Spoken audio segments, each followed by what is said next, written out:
Evet, canlı yayındayız. Merhaba arkadaşlar, yeni bir canlı yayınımıza hoş geldiniz.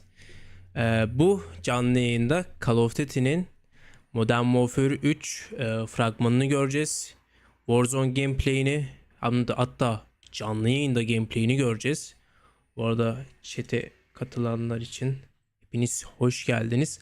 Ayrıca da Warzone Mobile olsun, Call of Duty ile ilgili bir sürü yeni içerikleri bu canlı yayın etkinliğinde birlikte görüyor olacağız. Evet, öncelikle herkese bir hoş geldiniz diyelim. Hoş geldin Cem. Tamam, bizimkilere dönelim. Samtex'ler. Geldim. Tam teksin oğlum kardeşim. Samtex.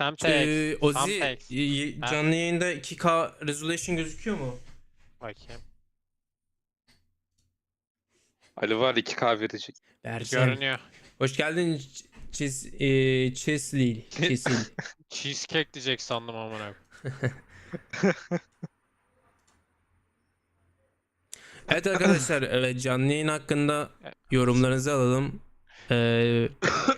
Beklentiniz nelerdir? Modern Warfare 3 hakkında bu yayında göreceğiz. Dediğim gibi Warzone canlı yayın eventi, yeni harita, oyunun yeni mekanikleri, bakalım slide cancel olayı nasıl olacak. Ayrıca da Call of Duty zombi olsun. Fazla gameplay'li bir event olacak. Videosunu gördün mü? Hangisini? Gameplay'ini paylaştılar. Rastgele oyuncular oynamış oyunu Modern Warfare 3'ü. Yayın ne zaman başlıyor abi? Ne Benim zamanla? O kaç? ne olan mı? Yarım saat sonra başlayacak. Yok. Sabah Yayını gördüm ben. Bildiğim Modern önceden Warfare 3. açtım ki önden bir sohbet edelim, muhabbet edelim. Nasılsınız, Yaz. iyi misiniz? MW3 gameplay diye. Şu an MW2 oynan bir dakika. Moraller iyi midir? Ne morali amına koyayım. Türkiye'de yaşıyoruz ya. Evet, yorumlarınızı okuyayım. Bir de şöyle biraz sağa yaklaşayım ya. Chat'i göremiyorum. Ali, Efendim? sen gameplay'ini gördün mü? Neyin? Modern Warfare 3'ün. Trailer mı? Rastgele oyuncular oynuyormuş Yok. oğlum. Rastgele oyuncuların videosu çıktı ortaya da bayağı be. Ya onlar sızdırılmıştır, şimdi canlı yayın eventte göreceğiz. Sızdırılmış işte aynen. Sızdırırlar izlenme için. Evet, yorumlarınızı okuyayım. Kaçtı götten. Kıvanç Pamukçu, multiplayer ranked ile ilgili hiçbir haber yok mu? Muhtemelen bu Modern Warfare 2'deki ranked sistemi Modern Warfare 3'ü de gelir yani. Direkt belki gelmez ama sezon 1, sezon 2 tarzında güncellemeler gelir yani. Onu merak etme. TKŞ demiş ki zombi gelmesini beğenmedim. Yani dediğim gibi Modern Warfare 3'te bir sürü oynanabilecek modlar var. Yani oynamak zorunda değilsin. Yani Ali Black niye Ops'u zombiyi getiriyorsun oyuna? Black Ops'u sevenler zaten zombi modunu iyi bilir.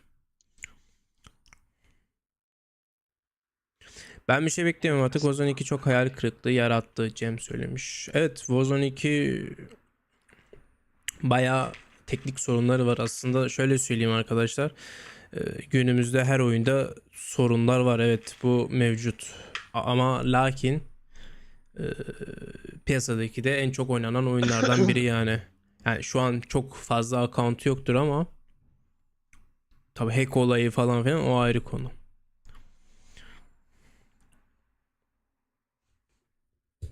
Evet. Bu arada yayına yeni katıldıysanız like atarsanız çok sevinirim. Acayip derecede yardımcı oluyor. Eren götüne Eren. Wow. Ya Dodo neredesin abi? Aldın paraları gittin Kardeşim. amına koyayım. 10 dakika dedim 20 dakikadır yoksun.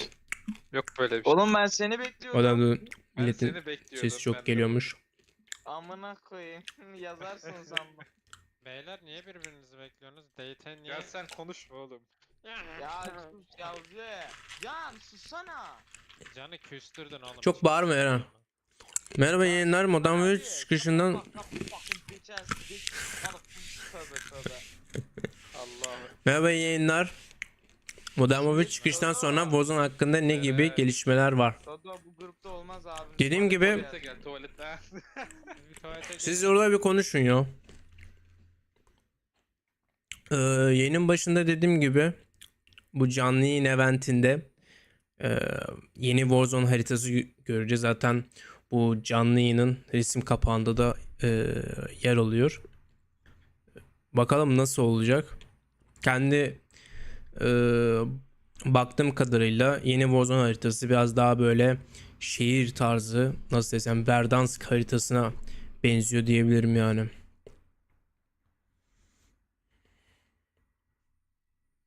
geliyorum abi.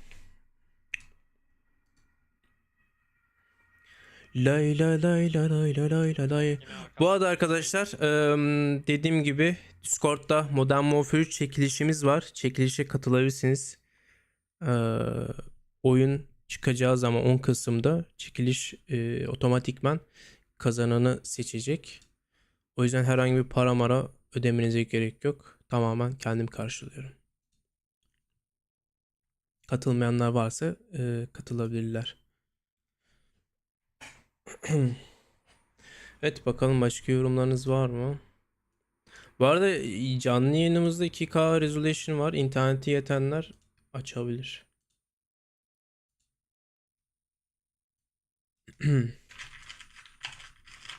O interneti yatanları niye vurguladın ki?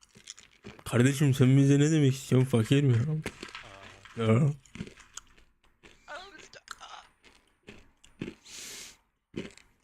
daha kaç kilo alayım? Canlı yayın eventi bu arada 20 dakika sonra başlıyor arkadaşlar.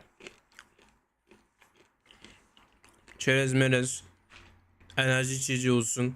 Yanınıza her şeyi getirin. Bakalım nasıl bir oyun çıkardılar. Göreceğiz. Neyse ben şey yapayım. Ben Ali yemeğe gittim. Hadi afiyet olsun. Eyvallah.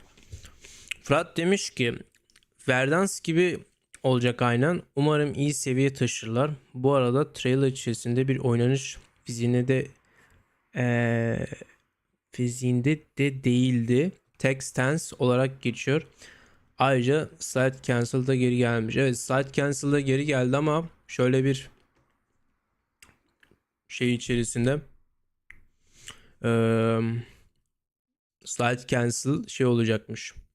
Slide cancel yapınca belli bir saniye sonra direkt slide cancel yapamayacaksın. Yani eski oyundaki sürekli yapamayacaksın. Belli bir süre geçecek, sonra tekrar yapacaksın. Bir nevi şey barı gibi, stamina barı gibi bir şey olacak. Tabi tam emin değilim. Call of Duty böyle bu tarz bir şey açıklamıştı. Ayrıca de Verdansk gibi bir harita yapabilirlerse veya ondan da iyi bir harita yapabilirlerse Warzone için gerçekten çok güzel olur yani. Ya çünkü Almaz haritası çok bug'lı. Sürekli çökmeler yaşanıyor. Ayrıca de zaten çok büyük map, sürekli çöl tarzı yerlerle kaplı. O yüzden çok fazla da saklanabilecek yerler de yok açıkçası. Öyle diyebilirim.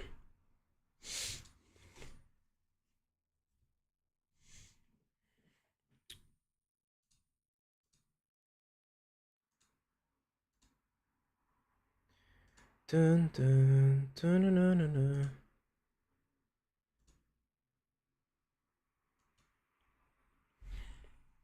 Bu arada nedense Discord canlı yayın duyurusunu paylaşmamış. Bot bazen kafayı yiyor. Şunu bir ayarlayalım. Bu arada yayına hoş geldiniz arkadaşlar. 19 dakika sonra Call of Duty başlayacak. Bekliyoruz şu an. Çerez merez, kola mola her şeyinizi getirin.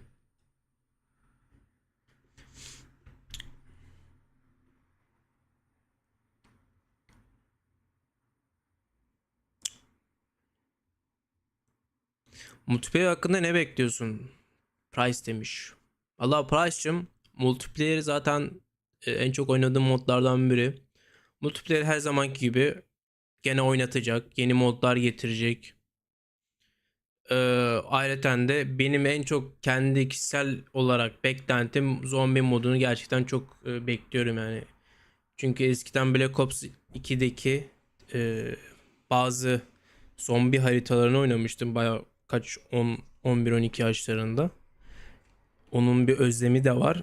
Ayrıca de zaten Call of Duty Black Ops ve Modern Warfare evrenleri bu zombi hikayesinde aynı olacak.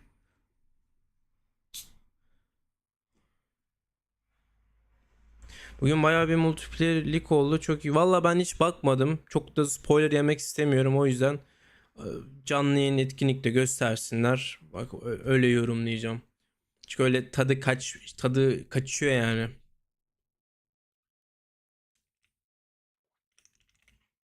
Hype demiş ki Modern Warfare 2 multiplayer Modern Warfare 3'e geçecek mi acaba? Zaten Modern Warfare 3 bazı Modern Warfare 2 haritalarında yer alacak. Ayrıca de chat'teki arkadaşlara da tekrardan geçeyim. Modern Warfare 2'deki bütün envanterleriniz, kozmetik itemlarınız yeni çıkacak. Modern Warfare 3'e geçecek. Ayrıca de mevcut Warzone'daki itemlar zaten hepsi aynı içerikte yer alıyor.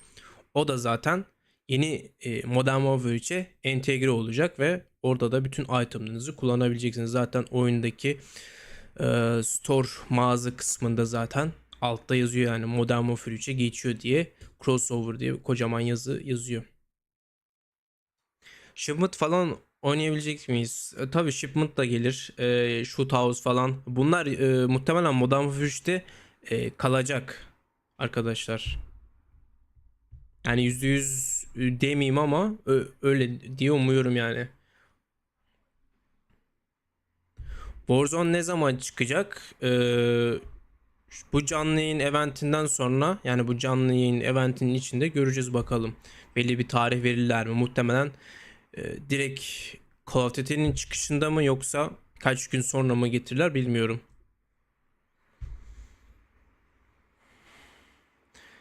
Cem demiş ki nasıl yani, silah kasmaları da tabii aktarılacak. Bilmiyorum son videolarımı takip ediyor musunuz ama bütün progression'lar yeni Modern Warfare 3'e geçecek. Aynen canlı yayın şeyinde gördüm. Price. Yani eğer ki silahlarınızı kastıysanız, yani şu anki kasmanızı öneririm. Çünkü Modern Warfare 3'te o leveller, bütün silahların özellikleri kalacak. Ayrıca de Modern Warfare 3'ün ayrı kendi silahları var. O yüzden hype'lıyız yani. Oyun güzel olacak gibi gözüküyor. Yani şu an piyasada da bir oyun olduğunu da zannetmiyorum arkadaşlar. Var mı güzel bir oyun? FPS.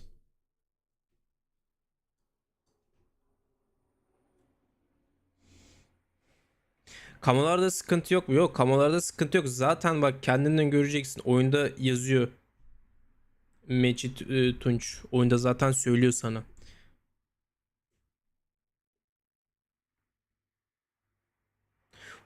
Nerman şey atmış. Bunun hakkında video çekecek misin? Şöyle yapacağım. Bunun hakkında bu canlı yayın eventinin birkaç kesitlerini paylaşacağım. Çünkü önümüzdeki hafta biraz yoğun olacağım. Beta süreci olacak. Beta sürecinde video çekemeyeceğim. Çünkü Xbox sahibiyim. Yani bu videoyu siz izledikten sonra belki bir video görürsünüz. Cumartesi pazar. Oyunun işte tepki videosu falan filan. Belki araya bir yorum eklerim yetişirsem. Ee, Ondan sonra önümüzdeki hafta pazar günü de yeni beta gameplay'ini yayınlayacağım. Çünkü bayağı önümüzdeki hafta yoğunum.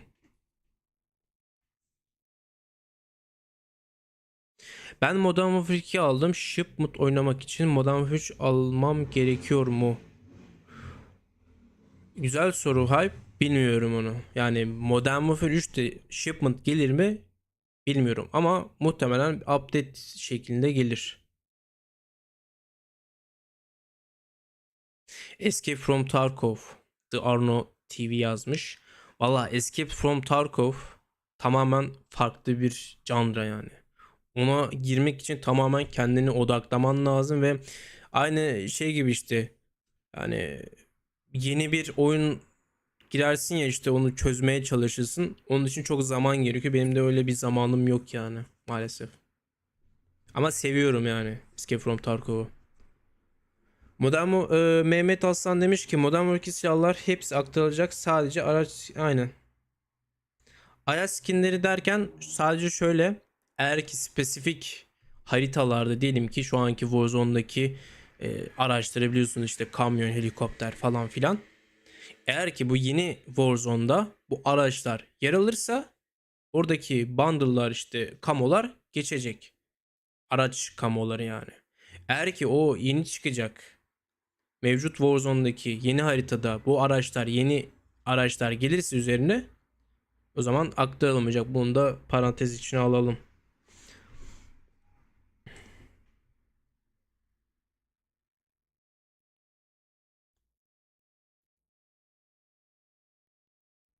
Yani Hype'cım, ne diyeyim yani.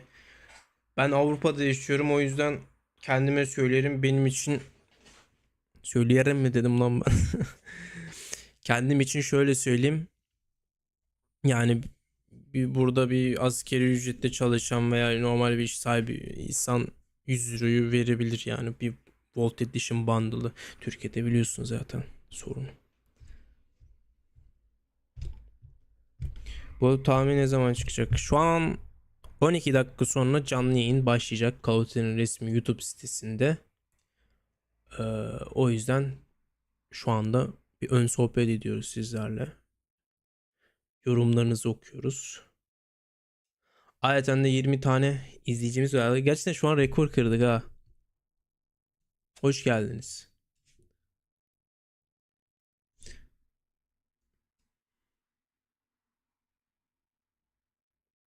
Modern Warfare 3 bir nevi DLC değil mi? Mecit sormuş.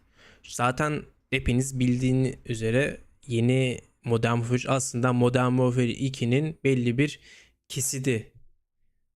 Hatta bazı videolarımda da şey söylüyordum. İşte bu oyun işte DLC mi olarak mı gelecek yoksa full oyun mu olarak çıkacak? Tam belli değildi. Onlar da zaten son olarak değiştirdiler. Normalde DLC olarak satmayı düşünüyorlardı Modern Warfare 3'ü ama baktılar ki insanlarda para dolu. Biz burada biraz para kazanalım demişlerdir. O yüzden oyunu normal oyun gibi satıyorlar. Yani benim kendi fikrim, bu Modern Warfare 3 asıl Modern Warfare 2'deki görmek istediğimiz oyun mekanikleri, gameplay, her şeyi yer alacak. O Azerbaycan'dan dinliyorum. Eyvallah. Teşekkürler. Hype demiş ki uçmuş fiyatlar. Yani.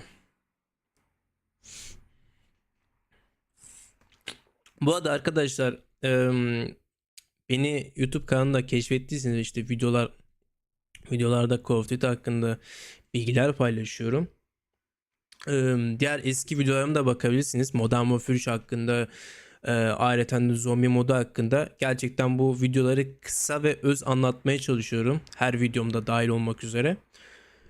Umarım da ileriki videolarda da şey yapabilirsiniz, yani inceleyebilirsiniz bu videoları. Beyza, teşekkür ederim. Teşekkür ederim Beyza Hanım. Ben Almanya'da yaşıyorum Nermancığım.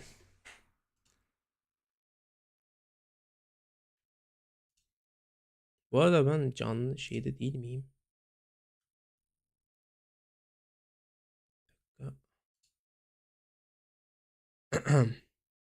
Herkes yemek yiyormuş.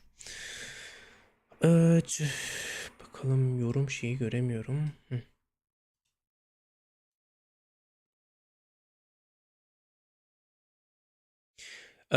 Kanka sen bilirsin, şu kırmızı kama var ya, animasyonu onu nasıl açacağız? Kırmızı kama hangisinden bahsediyorum bilmiyorum şu an. Hype'cım, yani o kadar çok kama var ki.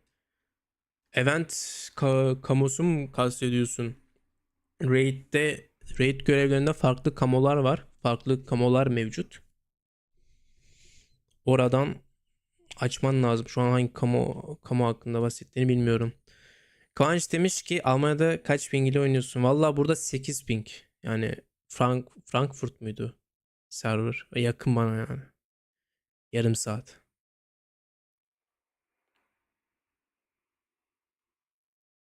Valla bilmiyorum hangi kamu. Bu arada Modern Warfare 3 evreni hakkında ne kadar bilgisiniz arkadaşlar? Chat'te yorumlarınızı alalım. Yani sizce Modern Warfare hikayesi mi daha güzel? Eski veya yeni reboot hikayesi veya Black Ops hikayesi mi daha çok beğeniyorsunuz? İşte Mason, Reznov, numaralar falan filan. Ne düşünüyorsunuz? Çok merak ediyorum. Genellikle çok fazla hikaye oynayanlar yok. O yüzden ben de hikaye manyağım. Voice Event'in verdiği kamu sanırsam. Vallahi hocam, Voice Event'in verdiği kamu açmadıysanız zaten bir daha asla açamazsınız. Çünkü gidiyor yani belli bir süre sonra. Ee, sizi göremeyeceğim. Şu yayın linkini Discord'da paylaşmam lazım. Nedense yayınlamamış bizim bot. Dur bakalım. Abi yeni video paylaştı.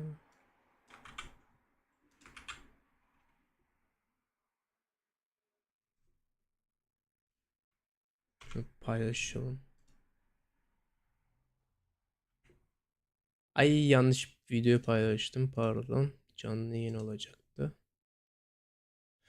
Warzone Mobile MOBA şu tamamdır.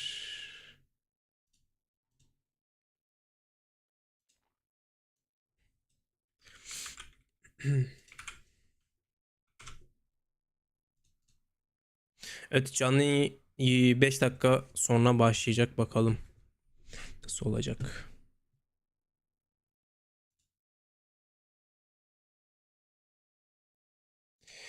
Evet, canlı 25 dakika sonra başlıyor. Evet. Bakalım, yorumlarınızı okuyorum. Vallahi hype'cım, dediğim gibi bilmiyorum, sen bir YouTube videomda biri sormuştu. Senin soruna benzer bir soru yazmıştı. Bilmiyorum sen misin o? Yani mantıken eski sezondaki ödülleri, kamoları açmadıysan şimdiki şeyde de açamazsın yani. Öyle diyeyim. Tekashi demiş ki Modern Warfare serisinin hikayeleri bayağı iyi oluyor ama Black Ops serisinde multiplayer kısmı da çok güzel oluyor. Evet, tamamen katılıyorum sana. Hepsinin kendi bir ikonik oynanışı var. Aykut demiş ki Türkçe dil desteği gelir mi? Zannetmiyorum, gelmez. Yani biz takan yok şu an. Şey değiliz yani. Çok acayip bir oyun kitlemiz yok. Oyuncu kitlemiz yok. Warzone deseniz, Warzone tamamen bedava içerik olduğu için onu şey olarak saymayın. Bundle'lar falan nereden satılıyor veya işte Türkiye'de ofis kurarlar mı? Yani normal şey değil bu. İşte bu Baldur's Gate 3 değil yani. O işte Türkçe desteği yapıyorlar falan. Bunlar tamamen şey yani, kocaman firma yani. O yüzden bunun içinde support team'i lazım falan filan vesaire vesaire ve zannetmiyorum işte. Nerman demiş ki kaç dakika kaldı? Kaç dakika kaldı? 5 dakika kaldı. Evet. Nerman kim ya? Nerman Azerbaycan'dan bir izleyicimiz. Vay. Sayın izleyicim. Sayın izleyicim. Evet.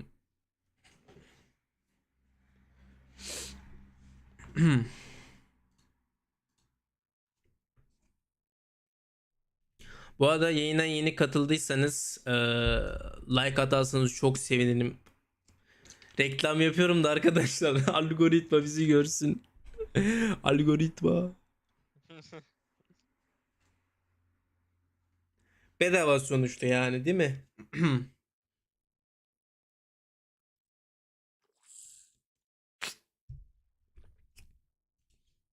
Aa, 17 biri like attı. Şu an 21 kişi izliyor, bak. Aranızdan birkaç kişi like atmıyor. Kim o yani? Bak 18 oldu. Hadi 21 yapalım. Şu an 21. Bu arada rekor kırıyoruz ha. Şu an YouTube'da 3. canlı yayınım olabilir. O yüzden diğer videoda zaten update gelmişti. Belki aranızdan katılanlar vardır. Gene böyle bir 10 kişiydik. Ama bu sefer de bayağı rekoru kırmışız. Vallahi ilgi odağınız için teşekkürler arkadaşlar. Bu tarz Call of Duty içerikleri yaparak umarım sizleri sevindirmişizdir. Bakalım. Hoş geldin Mert. Vallahi hocam bak sol altta direkt yayın şeyi yazıyor. Bak sağ altta panel var. Orada 3 dakika yazıyor. Başlayacağız yani. No problem. Da bak böyle scene geçeceğiz. Ha şöyle ayarlayayım. Şuradaki o ne bu display, şunu kapatalım. 3 dakika sonra başlayacak. Bakalım karşımıza neler çıkacak bilmiyorum. Yorumlarda chat kısmına düşüncenizi merak ediyorum. Yani Modern Warfare 3 alacak mısınız?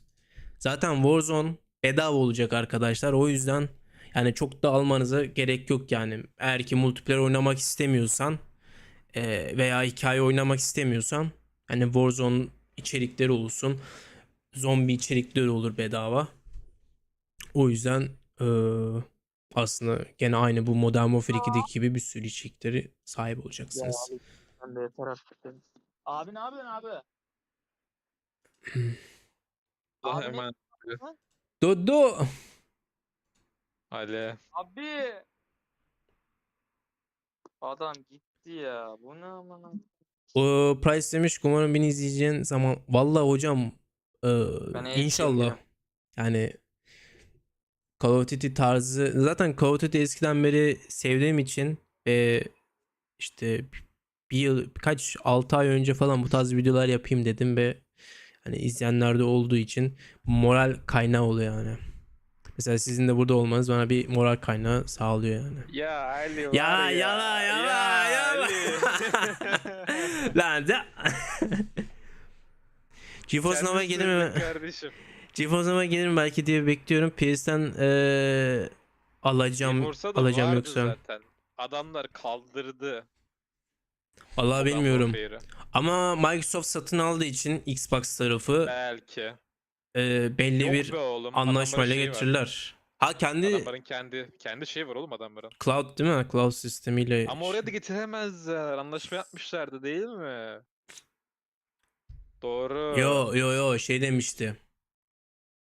Sen diyor Aga, bu şey bunu demiyor muydu hayır FPS'i, sen Cloud Gaming'in şeyisin, başyapıtısın falan diyordu. hayır getiremezsin sen diyordu. Ben ne Cloud sen Gaming sen diyor ki bilmem Cloud ne. Game'e şey yaparsan diyor, getirirsen diyor ama şey yani fair share yap diyor. Yani diğer şeylerle de paylaş diyor. Yani tekelleşme Ha. diyor. Adam ol Evet diyor. başlıyor beyler. Başlıyor mu? Exclusive yapma. Aa beyler açıldı bende.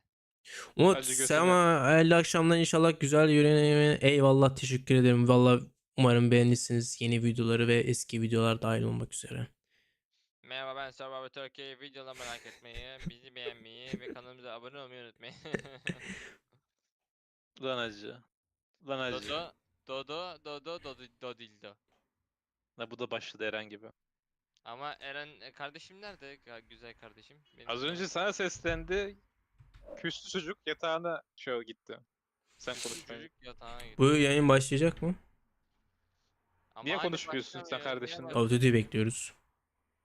Hacı bende başladı Call of Duty. Ba- Görmüyor musun şu an? Nasıl? Abi ne yapıyorsun abi? Abim. Abisinin Abi. gülü. Ne yapıyorsun Abi. abim? Abi. What the İyi. fuck? Ağlama Eren ağlama. Sen nereye açtın? Hayır yok yalan söylüyorum hacı açmadım. Oğlum siteye refresh attırıyorsun bana ya. Ben Ama- nasıl bulacağım ben siteyi şimdi? Nasıl siteyi? Oğlum Call of Duty. I'm an alien. I'm an alien. Yeah. Ya bırak ya. Aycan'dan açıyorum. Acilen'den bak. 14 dakika diyor Aycan. What the fuck? Call of Duty. O nereden aklına geldi oğlum ya? Allah 15.000 insanla bekliyor ayrıca de Call of Duty şeyinde. Resmi Ya sitesinde. neyini bekliyor Ali? Ne Ali? Kardeşim oyunu ben çıkarmıyorum. Ben bilmiyor. Çıkarsana oyunu ya. Aa başlıyor. Aa başladı. 14 dakika sonra. I'm an alien. 14 dakikası mı var? Ya sen nesin kardeşim? Beyler chatte Şey yapın. F4 çekin. Yani yazın. F4 yaz. Çekin. Dur. Kardeşim biz başka bir şey çekelim. Swag da oynuyor. Swag. Amma ne yani. 13 dakika sonra. Amıneliyim. Oğlum bağımlılık yapar lan bu. Geçen var ya yolda full söylüyorum amıneliyim. Sen neden duydun bunu? Kendim uydurdum amına koyayım. Oha ya. Adam Bu arada yeni şey chat'teki kurmuş. yazılarınız. Chat'e bir şeyler yazın. Ha tamam geldi. Ya. Hoş geldin Bozkurt. Teşekkür ederim. Abi haber bülteni gibi adamsın Ali ya. Allah Allah. Kıskanma lan. Köle. Eren bugün Hudson bir Oo. düştü gördün mü? Neydi işte o? Hudson. Aa bakmadım lan. Ne oldu aslında? Hudson düştü oğlum. Arkadaşlar Ne? çerezlerinizi Evet. falan alın. Kalktı mı geri? Kalktı geri sonra. Oğlum siz ne Tamam ben diyorsunuz? satıyorum o zaman. Ben sattım bile zaten. Ben Harbi mi? gördünüz sandım da görmemişsin demek. Oğlum ben unuttum bile Gulyabani de lan bir o- şey yazmadı ya. İyi kar yapmış lan. Ha, 257 ne var şey kar bende. Ha, satsam mı? Ne kadar şu an sende? Hani 400 Şu anda kaç? 67. 467 diyor. Benim kaçtı? 440 mı neydi? Tam %5'teyken ben sattım. %5'teyken mi? %3'teyken mi? Yarın var ya satsam tam böyle 500'den çok süper. Yani bilmiyorum. O elinden de alabilir o şeyi 100 lirayı. Tabii. Ya sonuçta geçti artık yapacak bir şey yok. Evet, Kardeşim, ama satabilirim. Satamam değil şimdi mi? Aa, Yarın sen satamazsın oğlum şu an. Yarın sen direkt saat 10'u bir geçe moruk direkt emrini ver yapıştır. En düşükten. doğru diyorsun. Bunlar kriptocu. Yarın cuma zaten satarım ya. Ha.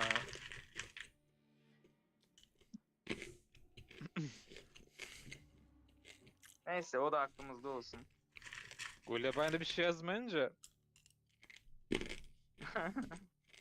ben de şey öyle Haberimizde olsun. yaptım sana.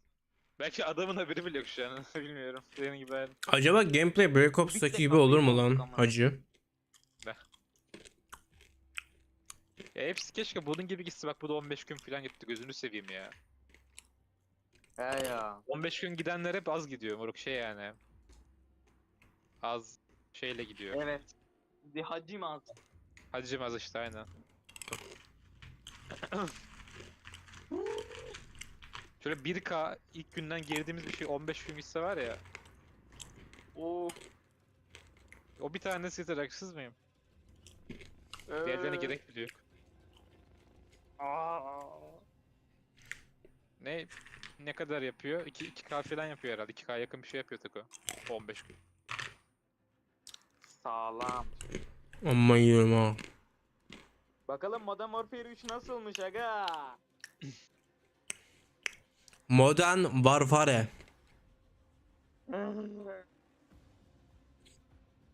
Alman köylü. Kes lan. Geliyorum ben de. Bazıları... Okey moruk. Ne dedin Dodo? Sen git gel, söylerim. Ha. Geliyorum o zaman. Okay.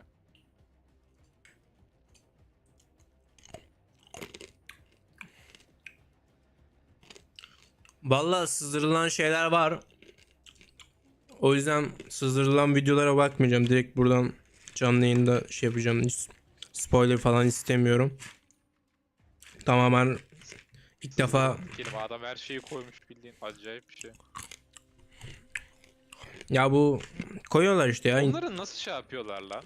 Oğlum capture kartta kaydediyor. Adama demişlerdir ki bunun belli bir ambargosu var. Paylaşamazsın diyor. Adam paylaşıyor ama mesela, anladın mı? Adam bütün mapleri gösteriyor, combatları şeyleri gösteriyor bildiğin. Ha. Garipsedim ben.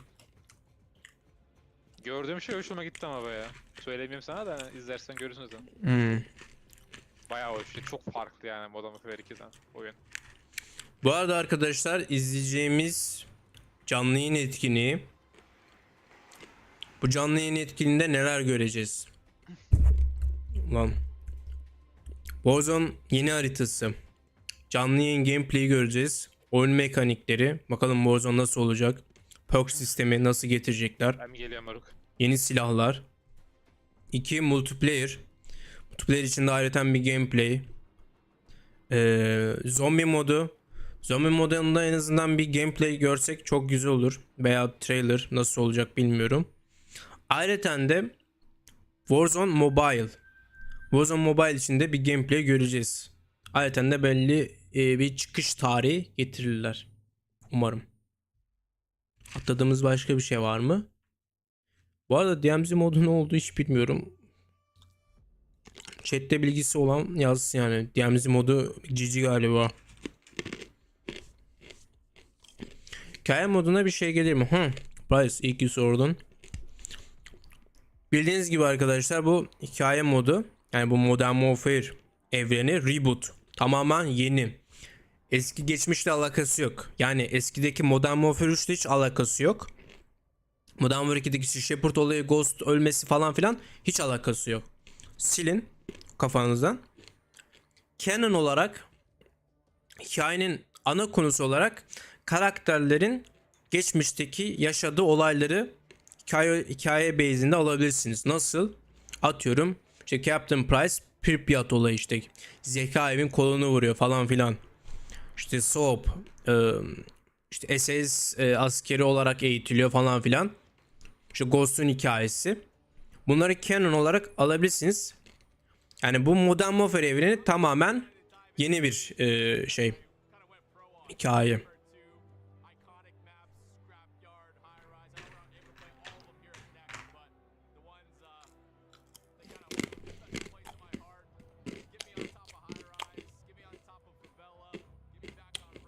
DMZ devam edecekmiş. Okay.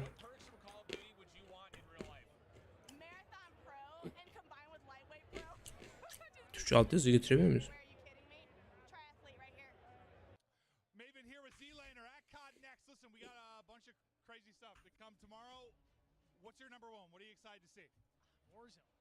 Warzone, baby. I mean, I'm here for everything. I'm excited for the multiplayer as well, but you guys know I'm here for the Warzone. I need to see a beautiful some slide canceling in that Warzone gameplay, some movement. Evet, alternatif sonlar içeriyor olabilir. For sure, it was an interesting year. We want to get back to the roots a little bit, and that's what a lot of this is about, like getting back to our roots. So, like for you, when you think back to the early days, like what's your first like memory of Call of Duty? Oh man, Call of Duty 4, first game that got me started. After that, it was just World at War, and then every COD title from there on out. Just growing up playing the game with friends, it was just a beautiful experience. And now to get to do that with all these people that create content for it. Me and my boy D were just talking about it before we got here. We Alo. grew up watching Alo. these creators come out to these events. Ya and do these things, and oğlum. to get to now come Buyur and do Dodo. these things is just so surreal. Oğlum bağırma ya. Niye bağırıyorsun? Dodo. Obviously, Call of Duty has become a career for you, but like more than that, what does it mean to you? Like, all the relationships you made and stuff, it's become a big part of your life, right? Yeah, that's exactly what it means. It's just I think about all the friendships and relationships that I've been Oğlum able to make kim because of this nerede? Bunlar niye incredible game. oynamıyor hala ya? From back in high school, Ne? friends, all the way till now to Bunlar niye friends that oynamıyor I've hala made Swag throughout falan? just making a career out of it. Oğlum Call of Duty resmi sitesinden baksana. Şeyi bekliyorlar. Event'i bekliyorlar. Oh, absolutely. I just Ha, ben remember Swag'i coming home izliyorum from ya middle direkt. school and just grinding multiplayer. But I actually, when I first started streaming 2 years ago, the first game that I played was Warzone. And so it definitely holds a special place in my heart. Yeah, I was gonna kind of ask that next. Like, for a lot of people here, it is it's been careers or it's been friendships, relationships. Like Call of Duty has been much more than just a video game. What does Call of Duty mean Hatırlıyor to you? musunuz like, Modern at its Warfare core? 2 çıkacağı zaman da I think böyle it's just izledik. the Bir tane çocuk competition and mouse just keyboard'da bringing çok back, güzel it's oynuyordu. like an addiction to the game, and I think no other game has done that for me. Şey mi böyle kafasında şey Yok, çocuğu Eee, hatırlamıyorum. Değil mi? Yani oynayışını hatırlıyorum sadece. İzlemiştik lan iyi oynuyor falan diyorduk. Zıplaya zıplaya vuruyordu artık. Hmm. I'm 38 and it was hard. I do. The lack of hair really makes me look far older. But hey, What are you most excited for? What do you want to see this weekend? I'm looking for more and more opportunities than we've ever had before for me to get probably overextend, Get the get fuck knocked, up. eliminated, and scream at my teammates for Get the fuck not out of here. carrying me. And then when we do win, taking 95%. Abi niye tenha yollardan götürüyorsun? What you're looking for? Abim That benim sounds yerim like seni. what we've been doing Götür, already. ne var, But götürmeyeyim yeah, if mi? you want to call it that, sure. Ha götür beni buralara. For you, what is Sensiz COD to you? ben Like, you know, nefes you're alamam 36, you've been playing for a long time. What does it mean to you? Abi ben hayatımda bu kadar Call of Duty'ye azmadım ya. Valla. Öyle mi? Call of Duty for a long time has been one of those games that brings friends together to do, you know, silly crap or run around having fun in multiplayer or screaming at each other in Warzone when people aren't pulling their weight. The banter is always like number one. Well, hey, I appreciate it. Have fun, man. Awesome to see you. 3 dakika kaldı arkadaşlar. Heyecanınız var mı? Yorumları görelim. Altıma sıçacağım şimdi. Ama harbiden oyun nasıl merak ettim bakalım. Ben oyun mekaniğini merak ediyorum. Yapma ya. Öyle mi? Ne kadar çok ortak yönümüz var.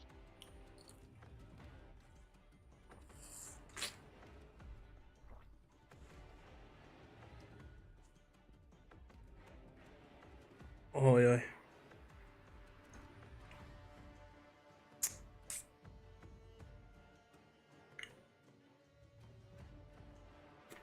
Başlıyoruz 2 dakika sonra. Ozi nerede lan? Ha yemek şu an. Oğlum ben mute'lamışım kendimi. Son 3 dakika kala geldim ben am. Adam tam dediğim anda gelmiş.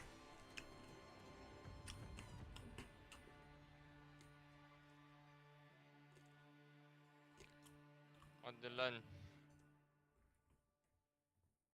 Hadi lan dümbük. Açsana lan oyunu. Oyna. Bu arada Oyna. aynı anda yayın açıp record edebiliyorum. Of ya. Of. Ne diyorsun hadi ya? Kasmıyor. PC'm çok güzel.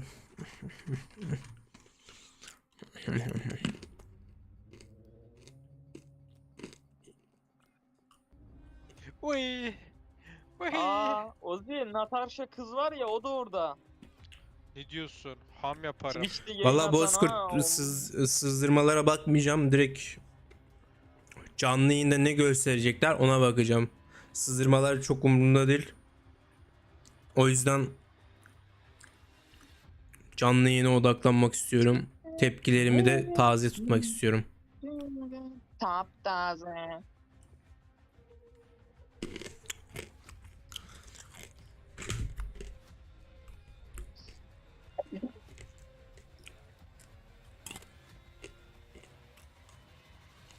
Aha.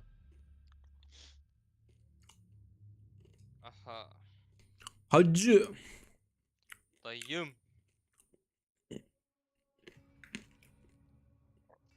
...50 saniye kaldı. Bakalım nasıl olacak. Halo. Sanıyor. Yapma. Skywalker drop. Bravo. Six atılmış o. Let's go. Yayını aç. Aç yayını. Kardeşim niye oyunu başlatmıyorsun? Ya Ali şu yayını biraz daha erken açamadım mı ama 30 saniye erken. Kardeşim.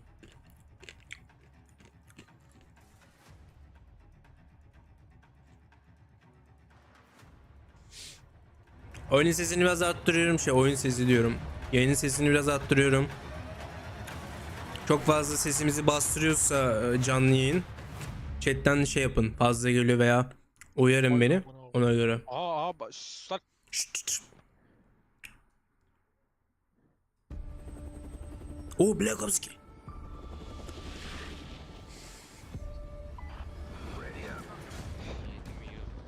You know who we are? Call me so. This is Ghost. Woods. Jason. Fada. Russell Adler. Oh. Captain Price. Going dark. Oyna.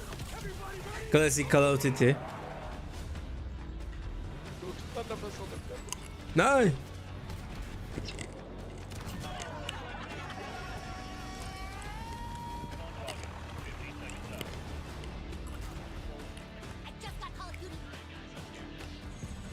Herkes ayıp.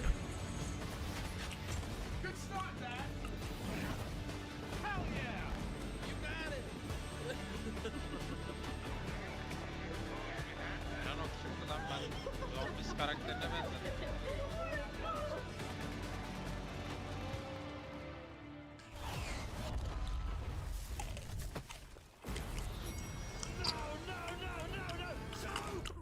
Oy. It's not over yet. Trust me.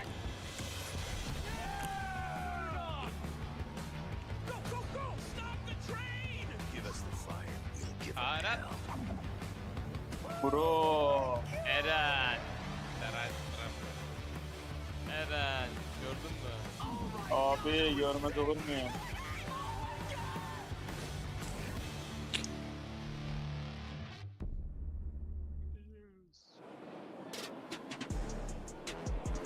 As the iconic Captain Price once said, it's a good time to take inventory. This month, we are celebrating 20 years of Call of Duty. With all the matches played and missions completed, our history is made up of the incredible experiences. Tüm görevler tamamlandı. Call of Duty'nin 20 senesini kutluyoruz falan. All of us who work to bring these games to life each day, thank you for sharing this journey with us. We have some amazing in-game rewards we will be announcing later in the show, but for now, we wanted to take a moment to reflect. You are the reason for the success of these games, and from all of the teams across the world, we're grateful and humbled at your ongoing support, enthusiasm, and dedication to all things COD. While we celebrate this milestone, we are also looking ahead to the next chapter of awesome moments together. Today you will see and hear all the details of Modern Warfare 3 multiplayer, an exclusive look at Modern Warfare Zombies, a brand new Warzone map, Warzone mobile news, and more. Chat'teki arkadaşlar ses iyi geliyor mu? So we brought 250 creators from around the world to drop in live here at Call of Duty next. And first up, this is Modern Warfare 3 multiplayer. Bu ne lan? Abi oynuyorlar Güzel. oynuyorlar. Yayın için ışık abi onlar. Oh. Eminem mi ne? Eren bizim kara orada mı? Natasha orada. Of. Ya ben direkt swag'i gideceğim ya. Bu lobiyi gösteriyor direkt. Oo. Evet bunu ilk kez bir önceki videomda bunu coverlamıştım. Swag. Gireyim. YouTube'da mı Twitch'te mi? YouTube'da girdim ben. Call of Duty. Ben direkt Call of Duty'den bakıyorum. Maça giriyorlar hatta şu an. Oğlum hepimiz aynı şey izleyelim. Niye herkes farklı şey izliyor ki anlamadım. Yo aynı. Direkt menüyü de gösteriyor şu an, her şey gösteriyor ama. Ha.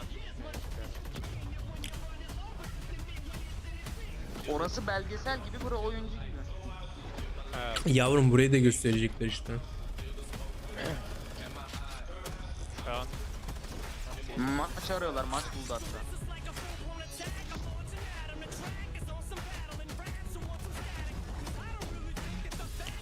Eminem'i de şarkıya koymaları klibe trailer için.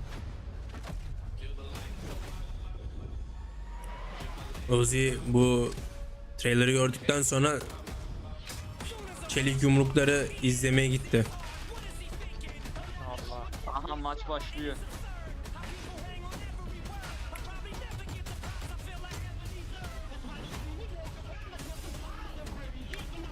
Ya onlar partner yayıncılar. Bakalım nasıl oynayacaklar. Başlıyor maç.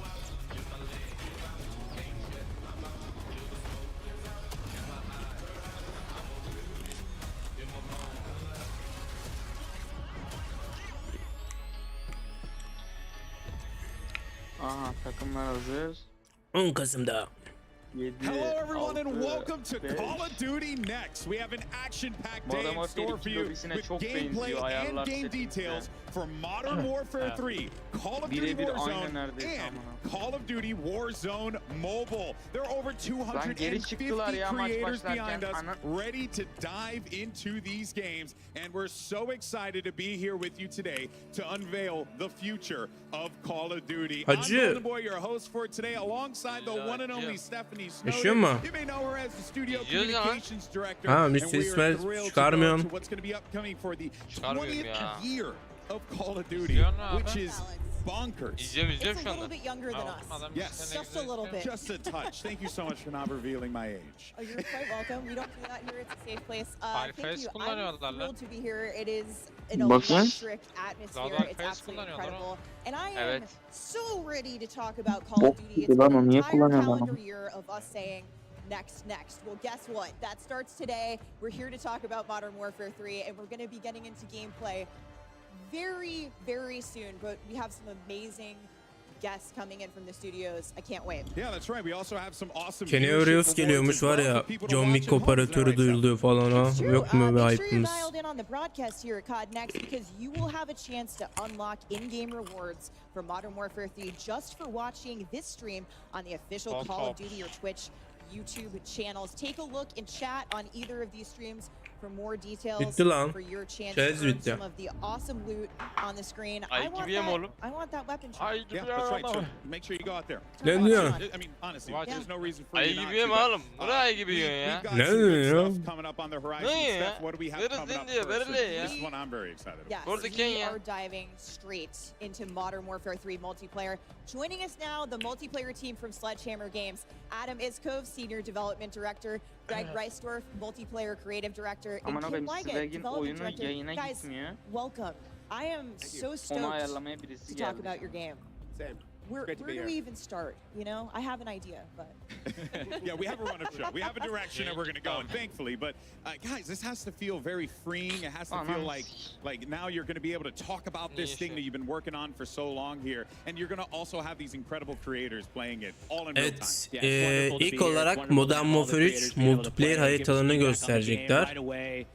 Haritalar 6 vs 6, jump right into gameplay beta tomorrow. feature, Folks will be talking about that more mekanikler later to falan remind you. filan. But we're gonna get straight into gameplay for the folks behind us. But Multiplayer'i before we do, göreceğiz. Greg, Movement can you çok give us sona a top koymuş line ya. of what the community can really expect, Ya Mumut derken in the bütün multiplayer experience for Modern Warfare 3? multiplayer için sunacakları topik listeleri. Swag izleriz Of ya o launch sırada. maps ever coming to the game, and we've taken these maps and we've really revitalized them and modernized them Helal with the olsun. latest Breakdown in arasını sikti gelen adam visuals, ya. audio, Harbiden effects, ha, as well as yapacağım diye gameplay yağmur coming to bat on those, and it's just fantastic to have them. We also have a ton of new mechanics coming into the game around movement, around being able to be responsive in the moment in that combat. And we have the largest set of weapons ever in Dr. Modern Lupo Warfare ya adam. in multiplayer. Yeah, with carry forward from Modern YouTube'a Warfare 2, of yazdı, course, you're going to be Korean taking your Savage. inventories with you. O çocuk We're da iyi oynuyor, o da reminding maça people giriyor şu throughout the anda. day. But with Korean that Savage. largest weapon slate coming Aynen. to Lan multiplayer in yayını Modern kapattı Warfare amına 3, very exciting. Ne oldu lan? I'm looking forward to seeing as Oğlum soon as yayını our kapattırıyorlar gamers all herkese, just ne sign oluyor? up, Oğlum. load up and get into the Oğlum action. talimat geliyor. We're going to be all really pumped to just see Niye it. İnternet kafemiz oğlum. Play it, and I really did enjoy it. Ew. I really Niçin did enjoy it. yayın So, I mean, açıyorlar? credit to you Promote guys for etsinler making diyor oğlum. something that is, not just fun, but also Dur, brings biri back a very girmiştir, familiar maşallah. feeling for old heads like myself that just, like me some good old-fashioned boots on ground COD. Thank O you. yüzden That is Twitch'e awesome. We play it geçsene, every oynayan biri var mı? day, Bul and bakayım. every day I come in, I'm excited to play it. I'm excited to get in there and just grind away. Yeah, and each year, with the franchise, we intend to take a step forward. Modern Warfare 3 is definitely that. It's the next chapter. We're progressing things. And one of the things you mentioned that I think we'll be talking a lot about today is this player freedom in a lot of different ways. Adam, what can we expect to see down there when the gameplay starts? I think we've already heard some great Eren positive adam feedback girdi. from the people that really know Hangisi this nerede? game and The play Korean it every Savage. day. Oğlum yayın girdi. So Yayın I think dondu. once the gameplay kicks Girdi off mi? and everybody is able to get their Oyun hands izledim. on it, Yayın devam Kapattı ediyor bu arada. bende. we're really Yayını going to see kapatmışlar arada. continued positive sentiment Tekrar around the feel yayını of şu an. Modern Warfare 3. Oyunda. Well, you know what? I think the time for talk is Kapattırdı past, adamı. and Ananı it sikeyim, brings me kapandı great herhalde. joy to say, Yo, açıldı. let the games begin, and let's check Aa, out başlıyor. Modern Warfare 3 for the first Oğlum, time official on Call of stream. Duty'den This is baksanıza, so bütün exciting. herkesten gösteriyorlar And, işte. Evet lan. there's going to be a lot to dive into. We're going to be pretty much here the entire time talking through this and pointing out things that we see, things that catch our attention that we want to highlight for the community. And Niye böyle gözüküyor lan? Anlamadım. we have Ha, şey, all these grafikleri ona incredible göre creators that gösteriyorlar. are participating Oy, in o this. ne? And you know that Dakika. we're loving every minute of it. Değiş- Playing some kill confirm with the Oldu lan. homies, always a good time. Yeah, I think we want to start off with talking about maps. There's so Oo. much to talk about, but let's start small for today. We're going to be Bakarız Bozkurt. Bunu zaten söylemiştim yapacağıma dair. Cancel yapıyor. Greg, you want to take us through what we're Yayın donuyor Yeah, değil mi? well, right now we're watching a little bit of Skid Row. Ya şu an bütün and yayını that is, geçin ya. you know, a great map to have in the Iconic. back. We have O Rust Rust here. map'i. And again, Rust is, there's so much happening in Niye these böyle maps. yapıyorlar ya? And Aa şey var. what else are we gonna have in the beta? Well, We have so- so many- favela. As Stephanie Warzone mentioned, today belli we're olmadı. playing İlk önce live with multiplayer 16 haritalarını, versus gameplay falan launching gösteriyorlar. day one with Modern Warfare. Ondan So sonra we're Warzone'a talking geçeceğiz. Favela, Estate, Modern Warfare Rust, 2'de vardı Skid ya, Row, köpek High gibi Rise, oynuyordu all falan. of which are stone cold classics that we've modernized to accommodate the Modern Warfare 3 updated player mechanics and movement and gameplay and weapon feel. So really excited Ya daha to get a smooth little taste of what's gonna be in the gösteriyor beta, oyun. and then give Modern Warfare 2 players zaten some çok excitement benziyor. around what's launching on day one. It's really fun for me, as I had mentioned previously, having played and competed way back in the day in Modern Warfare 2 and stuff, and seeing these maps return again. Because, I look at Favela and I remember, a long time ago, and Clayson Neyle oynuyor? eliminated from the Chimera mı Game silah? Battles tournament Yo, and yeni bir absolutely silah bopped mı? me in the middle, in front of all my friends. He doesn't remember it, but I remember it for the rest of my life. That's all that And matters. Favela map'inde oynuyorlar bu holds a special arada. place in my heart, for sure. I think the coolest thing for me is dropping into a brand new set of maps, but having enough familiarity. I know right where I am, right? But a lot of what we've done and what we're going to see today are these great sledgehammer touches that you guys have brought to these maps. Made modern. Başkasına niye geçmiyorlar ya? That's right. Biraz öldürme şeyleri görsek. Moments, aynen. So if you remember some sweet spots, some Oo, lines of sight from burst the silah, original, those are still going to be tabancada. there. Oğlum But we've eski also made şekilde some puanlama lan. adjustments to just make Eski them Modern feel better for Warfare'deki. modern Öyle mi? Warfare 3's Evet, player movement and gösterge o weapon tarzda. feel, and we feel like it's a really Bu arada happy arkadaşlar medium bu to haritada make Modern Warfare 3 Here's my personal haritası. favorite, Eski Tim. Modern Agreed. Warfare I would haritası. like to talk to you about this. Fellow high-rise stands, where are you at? I know you're back here. I Talking. see players are already figuring Bir out dakika some ya, of the Easter eggs bu of map'i aynen. the original Ben de maps and how to biliyorum get bu back into it. Oh yeah, well there was only one way to try and take over Bonsai and S&D. You had to hit the little catwalk on the opening of the map. Come on, guys. Biraz daha böyle arcade değil mi? Yesterday I saw all Gameplay? the players at the red carpet event. They're all like, I'm sniping off the map. I'm sniping off the ladder. Burayı on high sevmiyorum res. ama ya. Watch Ben me bu on map'i the sevmiyorum 360 abi, off it. bilmiyorum I'm da. like, oh, here we go. Ben You hiç know? oynamadım ama It's so important to us Ben to çok keep gıcık bir all map of ya. those opening Ben moves that you oynamayı remember from sevmedim. back in the day. And being able to have those in the game, but also have this Modern Warfare modernization 2'ye çok of the benziyor ya. movement, Binlik how falan we're able hepsi to böyle work şeyleri with the falan high çok. mantles in the game now. Zaten And aynısının also that kopyası. we're watching in high res, you can now go Kaç over a lot of mekanikler those şey. mantles, and you can go Bir de yazı over, like you can tipleri. use slide canceling, you can do Warzone all Well, I of was that. going to ask about that. Did that create a layer Eren, of Kore'yi maybe some gösteriyorlar lan. complexity with the slide canceling and stuff like that, like trying to ensure that the maps don't get just completely turned upside down on its head? It does, and one of the things about these maps is these maps were made 14 years ago, like, and to have that, like, we had to make them ready to go for 2023, right? We've added that modernization to them. to Bu haritalar ne ya? Ne man hiç anlamadım. Warzone'a ne gelecek anlamadım. It is, and you have to bring everything up to the standard of today. And when we've gone through and we've maintained a lot of that within these maps. And there's a few places where we've had to make exceptions for that, but for the most part, like you can go in those. Ama bak yeni silahlar da bayağı mevcut. Yeni kesikler de yer alıyor. Especially in high rise, just off the bat.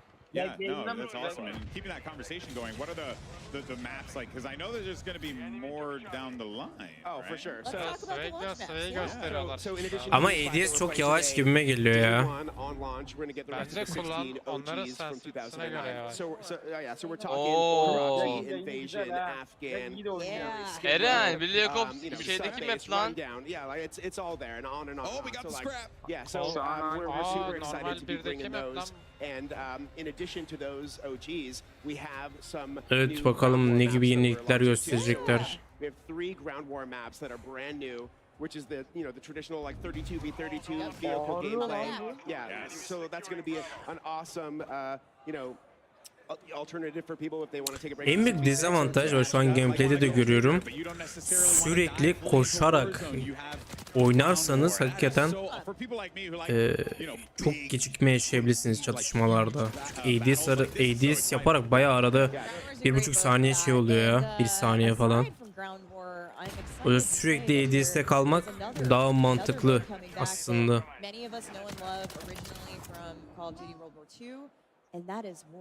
Bu haritalar Warzone'a gelecek mi? Hayır, bu haritalar multiplayer özel. Warzone'u daha sonra göreceğiz. Çünkü Warzone'da bir harita olacak. O yüzden göreceğiz nasıl bir şey. Zombi hakkında da yenilikler gelecek. Bakalım onun da nasıl olacak. Göreceğiz. MSP var lan. İstediğimiz silah. Awesome. So we've got Ground War, we've got Core 6v6, we've got War Mode, Scorpion Evo geliyor mu? and a little Scorpion something Evo we're gonna get to bilmiyoruz. later. Campaign'de vardı o. Mode coming to Gösterirler. multiplayer that Campaign'de will be varsa available multiplayer'da at da launch, vardır. and also playable in the beta. Ne kadar fat boy ya. Olsun Very ya. exciting stuff. Yeah, it's really so Skin'e bak cool to ama. see a lot of these players get back to the roots, you know, because you can Bayağı iyi even see görünüyor it. lan Like skin. something I always enjoyed about a lot of these like big reveal events, right? Is everyone loads in, they're discovering these maps for the first time, they're seeing them with fresh eyes. But here, that's not the case. We got a lot of familiarity. Milletin capture kartlarımız bozuk. Yayınlarımı anlamadım ki nereden veriyorlar. Yayın 10 numara. Ya oğlum 2 saattir swag diyorsun sen de. Focused on keeping the core of the maps. We love these maps. Like these are. Şu oğlum bu bütün haritalar her şeyi görüyoruz yani. Sırf bir açıdan bakmıyoruz şu an. And we've gone through every nook and cranny, O yüzden diyorum. understanding them, understanding where all of the Easter eggs are, where all the line sites are. We have tons and tons of PowerPoints about. Halilcan hoş geldin. that just Slide allow us Cancel'ı to go göremedik through ya and şu an. really understand like what makes these maps work. And then what we've done is we've taken that nostalgia and we've also added that modernization of spice on top of it. That when you're playing these, when you're coming back to them, it is familiar. Sürekli yapamıyor but also ki. new at the same time, where you're now able to mantle over things that you were never able to Sürekli. do. You're on- Sürekli. you're able to get up on top of things. Right here, we're watching. Oh, there we go. Yeah, yeah. There it is. I There it live is. here. I live here. Right on. Bakalım. To Greg's point too, when these maps first came out in 2009, Hardpoint did not exist. Yeah. Kill Yeah. Confirmed did not exist. So those are brand new modes for these maps that were never experienced. I'm interested to see Ki how pardon, those buraya- modes potentially like Ne? elevate some of these Yo, yo, maps o that değil maybe abi. were, you know, less Bir tane played özellik. competitively or even casually back in the Whole new day. experience. for Whole new people, experience. yeah. Whole new experience. You have some of those maps, those larger maps in Modern Warfare 209, like Derail and Underpass, and those bayağı play iyi lan. fantastic when you get into 10v10 or 12v12. We've had those modes Bu are coming. They're şeyli gonna eleman mı? after launch. Kim izliyor mu?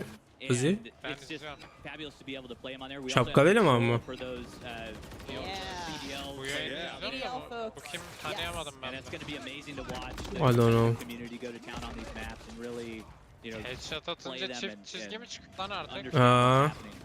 Well, we're watching some great Bu ne lan? kill confirmed action O here. işte, We've been flipping around a bit, zombiste and olan bir you özellikti. know, find me in that Göreyim sniper ben. lane. That's all I gotta say. Ha, şeyleri mi engelliyor? Zombilerin gelmesini mi engelliyor? O tarzda bir şey. ADS Mesela ready. hasar veriyor. Çıkış tarihi belli.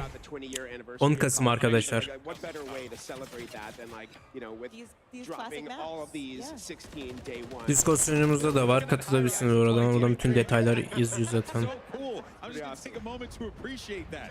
Like, you know, it's not every day that you get to not just go back and like relive things that you enjoyed so much growing up, but then also bütün to oyuncular aynı there are silahı some kullanıyor peki. streamers here. Kesin bu da yeni OP silah mı? Call of Duty's Yani olma launch, you ihtimali know, var. 20 Bütün years herkes ago. aynı silah So Tak they're 56 mı gonna bu? experience Tak this 56 really galiba bu. fresh coat of paint for the first time. That has to feel Ha, Tak quite 56'ya çok liberating benziyor. for you guys, wouldn't you say? Oh, yeah. Yeah, I think Sürekli really de these bu maps silah oynuyor. hold up for Kız, you öpücük know, atıp old durma. school veterans as well as like people who are brand new to Call of Duty. Yengi This is your görmez. first game playing Call of Duty.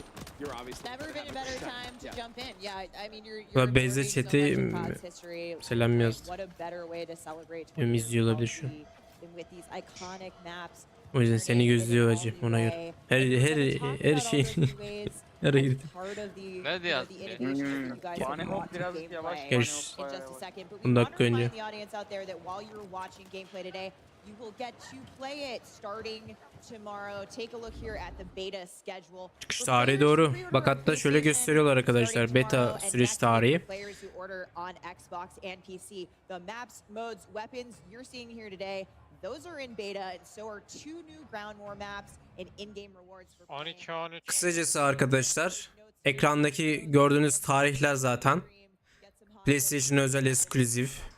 Sonra PC ve global platformlar içinde Ayrıca de tarihler zaten mevcut. Discord sunucumuzda da zaten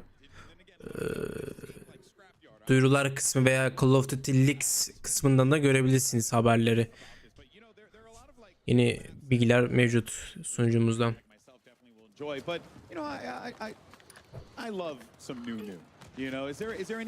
Bu da arkadaşlar bilmiyorsanız Modern Warfare çekilişi yapıyoruz. Discord sunucumuzdan katılabilirsiniz. Para mara vermenize gerek yok, tamamen bedava. Katılmadan önce kuralları okumanız lazım. Kuralları okuduktan sonra uygunsanız katılabilirsiniz.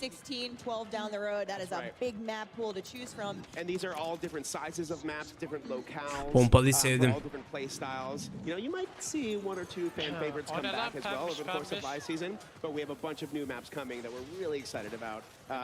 And those are 6v6 Yep, competitive 6v6 maps that players can play. There are other maps in there as well that we'll talk about when we get into the live season, but 6v6 core maps.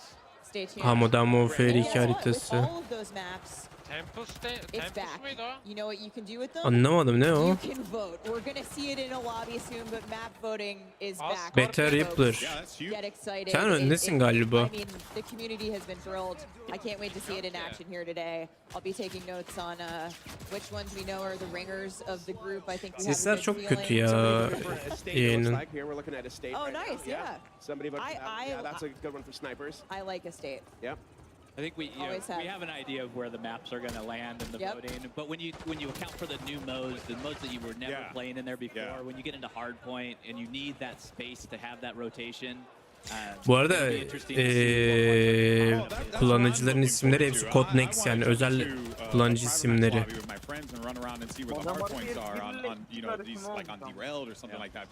Evet ya. I was actually talking with Nameless in the back about this. It's like these maps now, like you have maps like Skid Row that could actually like be potentially viable, like competitively, which is quite exciting. It just changes the entire like feel of the offering, which we didn't have back then. We've honestly already been talking to CDL a little bit about some of their favorites, about what they might want to play, and it's great to get their feedback early on. Oo bak. Download kısmını gösteriyorlar. Evet arkadaşlar, farklı attachment'lar var. Bak, dikkat ettiyseniz bot, eldiven ve çelik yelek gibi bir şey var galiba, bir şey gösteriyorlar. Bunlar perk galiba. Bak sağ üstte yazıyor, bak perk. Ayak sesleri kesin bozuk olacak bir tane botta.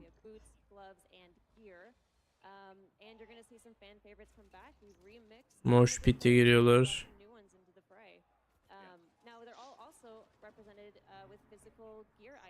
So everything that you see there has some contextualization for players. So it's not just a list of things you're selecting from. It's like you're getting these movement boosts because you're bringing in boots, or you're getting this weapon handling bump because you're bringing in gloves. Valla Modern Warfare 3 bak vote kısmı getirmişler, bak oy verebiliyorsun hangi harita diye.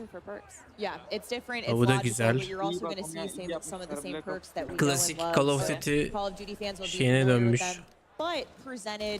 Overlay'ler de güzel duruyor. Mini overlay'leri. Daha sade. Güzel gösteriyor. I think for me it's all of the movement aspects of it, right? So we have so many things that are on there on perks that are around. We have one that allows you to slide further. The knee pads. Yeah, the knee pad. Greg, I've been using the I've been using the tack pads. And then we have the lightweight boots. We have the canvas sneakers. I also hear they're your favorite. I'm sneaky. I'm trying to move. I need all the help I can get. Yeah. You need all the things. So, and those are just going to cancel out your noise when you're moving around. They're going to eliminate footsteps. The true silent movement is back. Yep. Is there. Code Prime. Modern 3 keşke Infinity Ward yapsaydı. Zaten yapıyor. Bütün stüdyolar bu Modern Warfare 3'ü paylaşıyor şu an. Her bir stüdyo farklı bir şey yapıyor. Rust mı? Rust. long. It's just Vallahi ben de amazing shotgun how istiyor. we've Doktor all Lupo'yu just grown up gösteriyor. with this, right? Yo, And Doktor you Lupo'yu guys are gösteriyor da seeing these things that seçerken happened back then. You know, the EMP. way the game was made, and you're taking ways to Shotgun'a like baksana. improve upon it while also again keeping it very familiar, but also keeping it very fresh. Something that really stuck out to me, Kim, is that you guys bringing back that classic radar, right? You got your mini map with red dots on Değil there. mi? O Black Ops 2 gibi değil mi? Black Ops 2 gibi nerf'lü gibi. Orada da böyle. Unsuppressed weapon fire will show up as a red dot on the mini map, and we think Ama it's bak, really just çok hızlı koşuyor ha for shotgun'la. our player base for Modern Warfare 3. We really want to make sure that people çekiyor. know where the Oy, firefights are oy, happening, bak güzel ha. really understand, as we Herkes mentioned birleşti earlier Code about Prime. just knowing the maps and being very familiar with Sledgehammer yapıyor see the multiplayer'i. red dots on the mini maps, and you can understand, I know the map already potentially coming in. I know how I'm going to flank. I know where we're going to go. You can strategize more with your teammates. So, we really just felt that Vallahi bringing back the shotgun'da ben was absolutely the way to go. It's classic gameplay return Ama to Karov. classic maps. I think to your point, on these maps, it makes perfect sense, especially with geldim. familiarity. And even for new players, you're going to figure these maps out quickly. But it's Bak şimdi nasıl ölecekler? Pusuyorlar şimdi orada. I really love seeing it. You have a direct way to engage. So I'm really excited to hear you guys talk about that. And that's not the only piece of classic gameplay that you'll see returning in Modern Warfare 3. Oh. Tell me more. Tell me more. We talked about. Bu Modern Warfare 2019'deki gibi göstermiyor Rust map'i. Biraz böyle daha canlı, daha böyle şey gösteriyorlar. Daha gerçekçi. Hoş geldin Ömer. Selam. And in both of those things, really the core was we wanted players to feel responsive and feel like they had a lot of options. So we know that when you commit to doing a slide, you're stuck on a pretty linear trajectory. We know that when you're doing a reload, some of those weapons have Zannetmem ama olursa da süper olur ya. Even after doing that, we wanted to make sure that players had the choice to cancel out of that because we know things change moment to moment. So Oy, o hangi silahtı? M4'e benziyor. 4 varyantı bir şey. MCW çok farklı silahlar var ya. We're going to see it a lot here today. I'm sure we have our movement kings and queens getting around the map in new and interesting ways. Now, Greg, time to kill. Or TTK. Bayağı silahlar var ya. Hot topic with our players, with our community. It's complex. It has a lot of different moving pieces when we talk about it. Can you give us details? Umarım bozmamışlardır. M4 gameplay'i de görürsek güzel olur. Yes, I can. I can give you the exact Yes, you details. can. Yeah. This is the guy. Only the exact details. Only the exact details. So rather than 100 health, we have 150 health across all of our players. So that's got parity with 150 can aynen. Parity with Warzone, what's currently live in Warzone. And it'll also carry over into. Valla daha net, grafikler daha net gösteriyor. Öyle söyleyebilirim. It is now like you get that feeling, you get that rhythm back into your gameplay. Tabii beta'yı görmeden bir şey diyemeyiz. Elimize almamız lazım oyunu. Ama Modern Warfare 2 de çok benziyor. Diğer kodlardan da almış. Mesela Black Ops'taki bazı movement'ları da almış. O arcade olayı var ya Black Ops'taki. Biraz ondan almış. So that's when that extra damage is going to come into play, and it's normalized. Ama çok güzel gösteriyor. You can respond to getting shot. Like as soon as you start to see your screen light up red, you can pull away, you can get into cover, and really take that engagement in the way that you want to take that engagement. Yeah, I think with those visual identifiers. Ama bak sürekli koşmak çok dezavantaj. ACR ha. You certainly feels like you have a bit more time to evade. Definitely. Yes. You have more survivability, you have more options with the freedom of Oradan gidiyor öldürecek adam. And that includes a new thing that I would like to talk about called tag stance. Yes. Adam RPG öldü. Is a fantastic addition to our movement set as well as what you're doing with tactical gameplay. It is a mix. It's right in between your aim down the sight, so you're very like pinpoint accuracy in your hip fire. So hip fire is going to be that big spread that you have. And so what it allows you to do is when you're in ADS, you can Sağdaki abla actually kim go ya? in and toggle tack We just stance. saw the UI pop up. Hey, on there. the There it screen. is. There's It's tack stance. It's gonna appear as down on the D-pad Yeah. for those of And you for any watching like gameplay. sweats out there, I think it's important to note this is kind of it takes like an assault rifle and turns it into almost like a little bit of a sub, where Yeah. you can kind of like push corners a little bit more aggressively with Canted. it. It's great for a CQB. Yeah, yeah. So it feels like you're getting the best of both worlds with it, while also still obviously you're not going to get the full benefits of using Oh an yeah, SMG.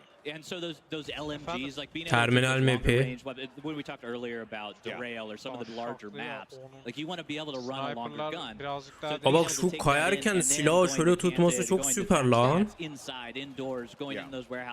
Acaba bunun için bir tuş mu var? We just Anlamadım. saw it here. We're seeing some clips of it. Böyle tutmak için bir tuş var galiba. Çok güzel gösteriyor.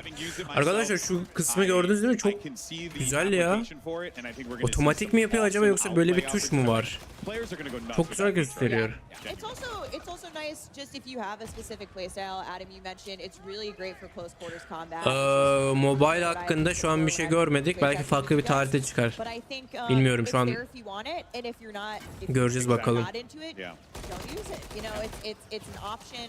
It's again that optionality for players to choose how they engage with movement and all of these new fun toys that we're showing off in Modern Warfare 3. And there are option settings for that tack stance. Right now it's on the down D-pad. If you're Valla not a oyunun controller gameplay basher, like I am, gayet then I panic şu an a little bit. okey yani. There's options for you to allow you Bir de to bir put it on denemem your lazım. stick, which, Aa, well, if you're not a keyboard and mouse player. And you can go in and it is much more. It's a Kardeşim, skill at that çılık point, being yok. able to utilize that in those close quarters combat. Right. Adam, I see you studying gameplay intently. We're on Rust here. What are we seeing? I love me some Rust. And just talking about the options any player can use. Somebody was running a shotgun a second ago. Now we're seeing something with an AR. There's snipers up at the top of the tower. There's, on a map like this, that's a lot of variety. Yeah, that's really like fast gameplay. You can still see it's viable for all different play styles. Zaten bu eventte mobil hakkında da yeni bilgileri göreceğiz. Bakalım nasıl olacak. Şu an multipleri gösteriyorlar. Sonra muhtemelen zombi veya Warzone'u gösterirler. Sıra sıra arkadaşlar. Bütün içerikleri göreceğiz zaten. Sıra sıra. Bu arada bileti al sen. Bu sefer. Yürüyerek gelsin. You're taking a look here. We should be seeing in a moment at a limited edition Call of Duty Hundreds clothing line. Valla vuruş hissiyatı biraz Black Ops'tan almış ve o arcade kısmını almış olabilir. Ama ben beğendim yani.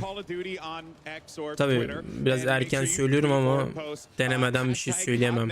Asıl yorumumu hissetmem lazım.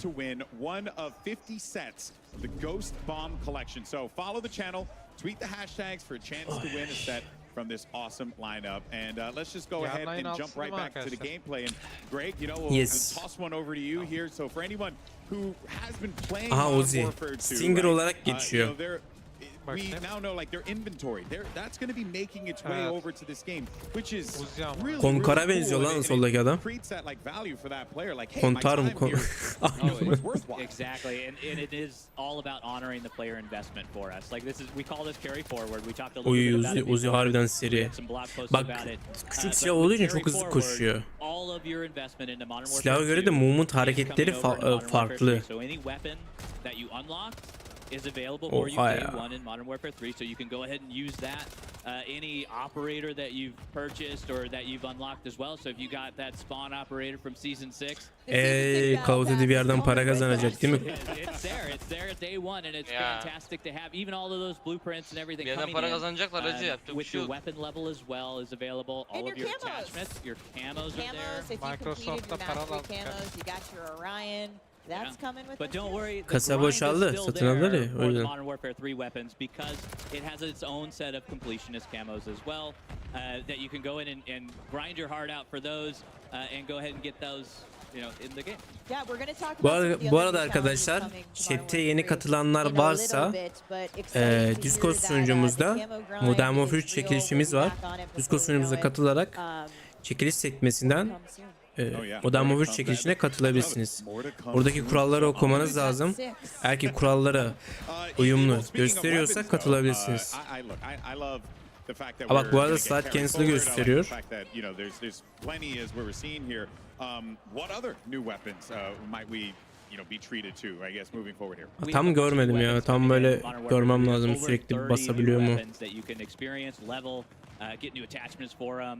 Ayrıca de yeni katıldıysanız yayına bir like'ınızı da alırım arkadaşlar. Battle Rage bastı. Oo, silah güzel. If you don't mind me asking, how it must have been a fun challenge to take those weapons from MW2 and then bring them over to MW3 and like really try. Oh yeah, it's been a fun challenge. Evet doğru, her sene yeni Call of Duty. It's been great and being able to have all of those weapons and being able to 3-4 tane ayrı stüdyo yapıyor bu arada, yani tek bir stüdyo yapmıyor, o yüzden seri ürün çıkartıyorlar. You know, take all of that, but you spent a year in this game. We need to bring that into the next game and allow you to be able to experience. Ne zaman abi Modern Warfare 3? Soruyu tam anlayamadım. Çıkış tarihimi soruyorsun. Gameplay mi? 10 Kasım'da çıkıyor eğer ki çıkış tarihi soruyorsan. All the bells and whistles is there. But being able to have those weapons, being able Süper Modern Warfare sesi kaçta biter? Bilemiyorum. Hikayeyi görmemiz lazım. Hikayeyi nereye bağlayacaklarına göre. Yeah, they're going to have the essence of the Modern Warfare 2 weapons, but they're not going to be one-to-one. You can actually go in, and our friends at Binox have been able to put in detailed weapon stats for us, and you're going to be able to go in and look at all of those intricacies. Check out what their headshot multipliers are. Check out what their limb damage is. All of that stuff in there. And that brings up attachment tuning. Attachment tuning is coming to Modern Warfare 3. It is. It's part of Modern Warfare 2. It's part of that carry forward. Yeah, fantastic. Yeah, excellent stuff. I think we're all just happy that, you know, what I had already used is gonna come with me. Bu silah güzel ya, susturuculuğu. Oy. Oo. Yeni silah mesela bak, scope'a baktığınız zaman daha böyle net gösteriyor şeyi. Bütün scope'lar öyle, sniper scope'u da öyle. Kim, we are seeing Daha some böyle looking skins and weapons on our creators here today. In fact, right now, if you look at the screen, check that out. I believe these are from the Modern Warfare 3 Vault Edition. Can you give us some additional info? Yeah, happy to. So what you're seeing Evet, right now Vault are the weapons Edition alanlar in için our Vault Edition. içeriklerini gösteriyorlar. Nasıl gösteriyor diye. What we're calling one of them, and the Carbon Fate is the other. And these will be applicable on 4 different weapons if you get the Vault Edition, plus all of their attachments. And their reactions. So the better you do in the match, the more eliminations you get in a match, the more you'll start to see Universal mi yoksa şey mi bilmiyorum. And as you can see also, the operators have their own versions of this. These are Şey, I think people are really excited to see yo bu oyunun kendi hikaye şeyi yok mu, evreni? Orta Doğu ülkesi olarak Urzikistan diye bir sanal Orta Doğu ülkesi kurmuşlar. Sıkıntı olmasın diye. Anladın mı? Sınırı nerede biliyor musun? Karadeniz'de Ermeni ve Gürcistan'ın şeyinde, yani sınırında. Yani oraya harbiden kara parçası eklemişler.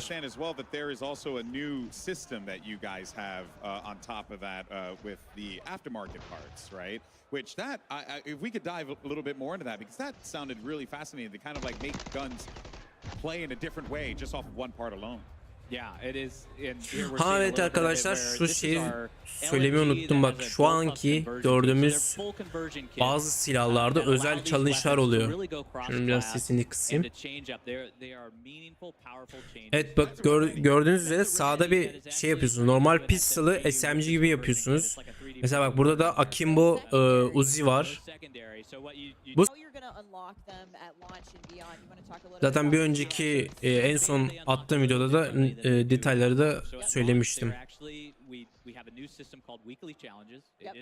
Eren, bir şey diyeceğim.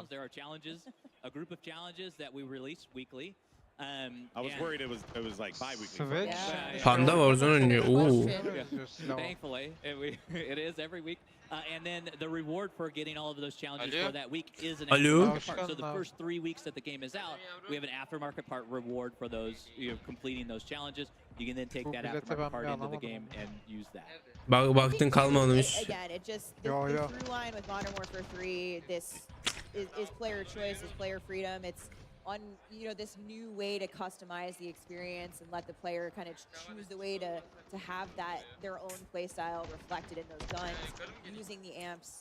It's super exciting. Mustafa abi hafif bir yok. Yeah, it definitely is. As we're going to continue to take just more of a look and Adam öldü. enjoy the game and as players continue to run around and get into some more shenanigans, playing some Moruk domination Swag'in here oynadığı as well on silah state. I've done that many times. Scorpion'in çok benzer this is silahlar again, var ya. it still just baffles my mind that I'm looking at these maps in Lan oğlum adamları var. So I'm just excited to play them. Yeah, and even the movement. I'm just excited to play them then as I am now, like that is such a wonderful feeling to have. Eren de çok şey düşünüyor. Adam nasıl aynı anda editleyip video paylaşıyor. Ways you build your classes. Ben bilet alamıyorum moruk. I really do like what you guys did with the Gemiyle perk geliriz. system. And Fetura how you giremiyorum sitesine. contextualized it and made it Evet Bozkurt biraz net. Was that like a desire to kind of just make it a bit more grounded, or what was the I guess the design choice? Ölüm şeyleri, öldürülüş efektleri daha güzel olmuş. Yeah, I mean, I think it really was a big part of the context for the players. It's not just a UI menu. Vallahi arkadaşlar, almak isteyen alır, oynamak isteyen alır. Eğer ki zevk alacaksınız zaten, sorun yok. Yani bir sürü kardeşim. Hepinize bol şans. Eviniz ya oraya nasıl? Evet arkadaşlar, oynamak isteyen olur. Bana soru geliyor hocam. Oha! Nasıl oynayacağım? Oğlum. Mustafa abi. Bu inşaat map'i var ya, sevmiyorum neden. Evet. Pretty epic in here. O map'te o kadar yerlere çıkılıyor ki bilen üstüne çıkıyor adamlar. Tırmanarak. Oh hey, that's us. Oh hey guys. GG's. Hello. So we've got this big giant room filled with Modern Warfare 3, filled with awesome creators from all over the world, and Oğlum bu event içinde ne para bayılmışlar baksana. PC'lere bak. Bak etrafta adminler var bak, görüyor musun? Bir sorun olursa böyle dövüyorlar. Bak UMP'ye benziyor öyle silah bak. O MP değil mi? Evet o MP'ye çok benziyor. Sanırsam copyright olmasın diye silahların ismini değiştirmişler. Şöyle bakalım Code Prime, dinliyorum. It's so fun to play it. Like every day I come into the office and I boot up the game, get into a match as quickly as possible, and start playing. And it is just fun to watch them play as well because there's so many things that they're doing. Like earlier we were watching a circuit around the estate house. Doktor Lupo da tam tryhard. Baksana. Adam tam kilitlenmiş. We have sprint when you're tack sprinting. We actually increase the mantle speed so it feels more fluid as you're going across. And we're regenerating your sprint as you're sprinting as well. I also saw a Ya couple da people adam pop off oynayamıyor with şu Battle an. Rage. So Battle Rage is back. Yok lan Doktor Lupo bayağı iyi bir oyuncu ya. So it is very Genel olarak. Bence uzaktan kötü bir silahtır, yakından güzel. Değişiyor. SMG zaten. Sniper galiba bu. Yeah, let's talk about some of the best. Bravo 5.56 olabilir. Sniper tarzı bir şey ya. Ama DMR tarzı gibi. Aha o ne? Drone attı. That vest is we're contextualizing what you're actually putting into the game. So it's going to dictate what, your tacticals, what Oğlum Ali diye bir karşıda adam var, 1 kill almış. Well, you get one boot and you get one glove. So you can't take multiple gloves. But how many gear slots you can actually have. So with the engineering vest that I just mentioned, you're getting two tacticals. Everything Ali. Ali'ye mi yoksa o? And you also gain another gear slot. And that gear slot is super important because that gear slot is where all of your intelligence perks lie. So those are things like what we used to call hardline or high alert sit in that slot, and now you can take both of them at the same time. Vallahi Kotbem çok kişisel bir soru soruyorsun. Bunu ben bilemem ki yani. Warzone'la ilgili çok şu an sorduğun soruyu ben support team'i değilim ben yani şu an bilmiyorum.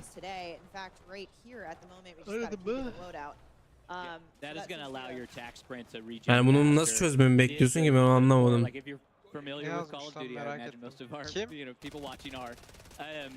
That is your core loadout. So you have your, your normal 3 perks, and you get your tactical, lethal, primary, secondary. And what's cool about the vests is they actually have perks baked into them. So with the Perks'ler şey gibi olacak artık. Hani eldiven, ayakkabı, zırhlı yelek falan.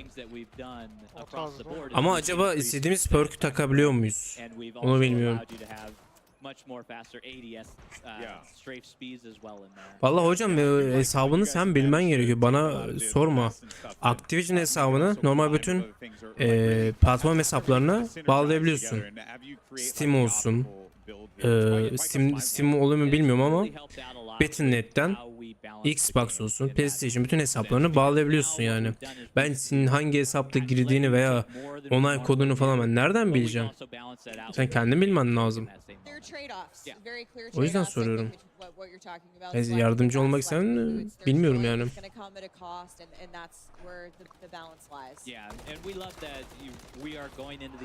Gönderdik de kardeşim ne yapayım? Sen oğlum ben çalışmıyorum yani. Oğlum çocuğun dışarıdan yap lan ya. Abi Warzone'da otomatik vuruş var mı? Aim assist'ten bahsediyorsan var.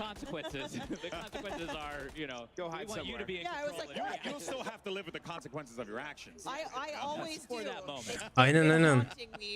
Güzel bir soru sormuşsun Bozkurt. Güzel bir tespit. Olabilir belki.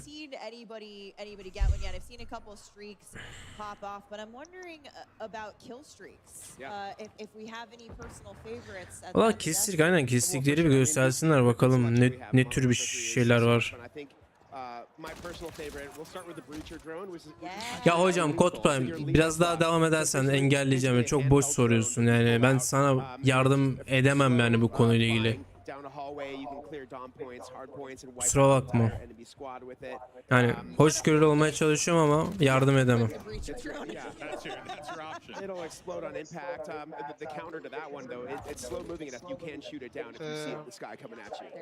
Kimden yankı yapıyor ya?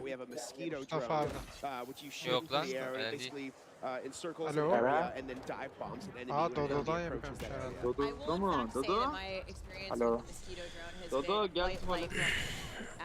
Tuvalete geçelim oraya gel.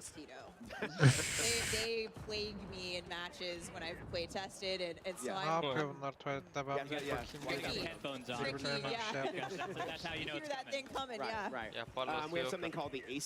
Bak bu soruyu soruyorsun ya. Bizim Discord sunucumuza katıl. Oradaki insanlara sor. Çünkü çok spesifik, detaylı bir şey soruyorsun ve ben bu bilgiye sahip değilim yani. Yazdığın için teşekkür ederim ama ben sadece oyunu yorumluyorum. Oyun hakkında güncelemeleri paylaşıyorum. Teknik şeyleri ben bilmiyorum. Hani aradığın cevap bende değil hocam. O yüzden yani. Yoksa yardımcı olmak isterim tabii.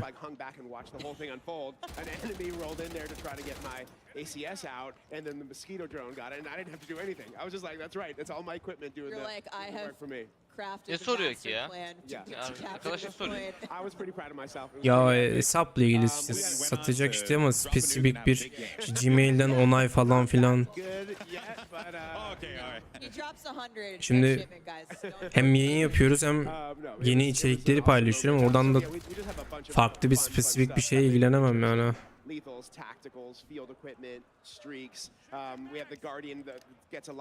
Neyse.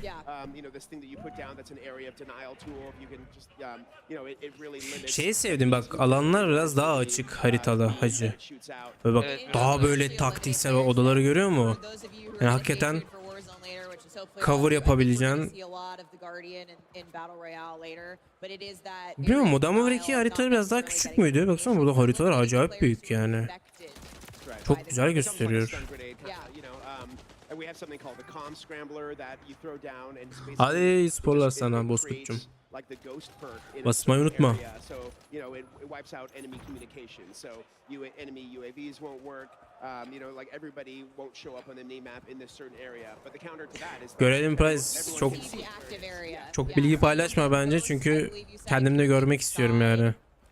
Vicinity of the comm scrambler, but you can see where it's active on the map. So expect to be yeah, as soon as you throw it down, everybody knows where it is. They just kind of, you're hidden in that bubble for a little while. Striker UMP. That's a very cool tool to have. So, but before we wrap up the convo here on Core 6v6, I wanted to ask you. Çok güzel gösteriyor lan.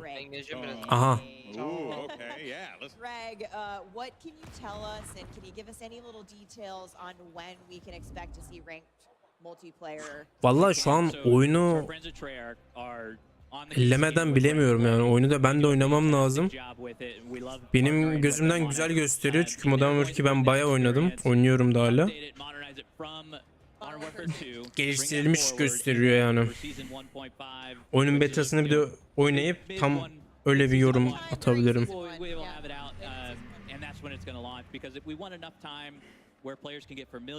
Yani arkadaşlar şu tarz bir grafikte zor oyun bulursunuz yani.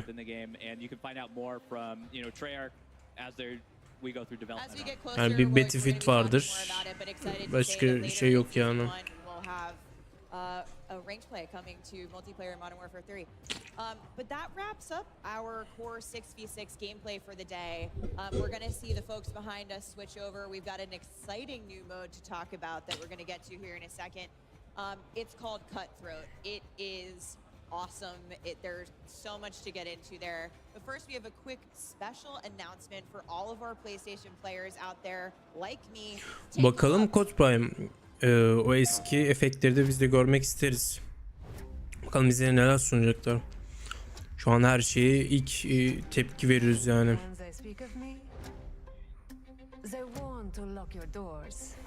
Aa bu ne? Heist gibi bir şey mi? Ne bu? Yeni mi mod?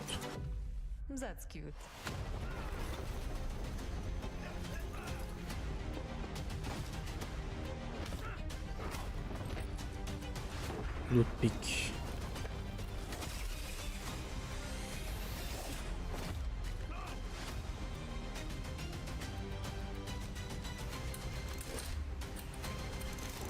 Ne bu Ozi?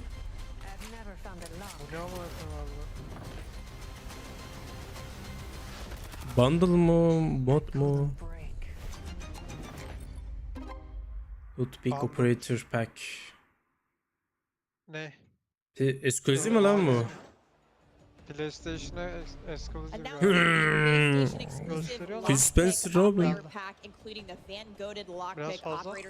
The American Gothic blueprint and the Starry Knife melee weapon blueprint. Lockpick is a cunning Warzone'da. noble motivations. Nasıl yani? Hangi platform? Battle.net, Steam.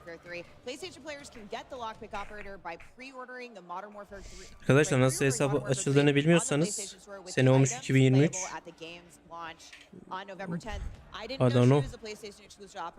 This is my main in all the playtests. I auto lock Lockpick. It is how it is. Did you know she was an art thief? I didn't know she was an art thief. I was like Thomas Crown. Ya bu çok teknik. O tarz bir videoyu paylaşmam yani. Kim bakabilir ki o tarz videolara? Genellikle işte hikaye hakkında, oyundaki update'ler falan filan, gameplay videoları paylaşıyorum. Çok acayip teknik şeylerine geçmiyorum. Belki ileride düşünebilirim böyle şeyler ama şu an radarımda değil ama bu tarz şeyler. Oo hoş geldin Dragon.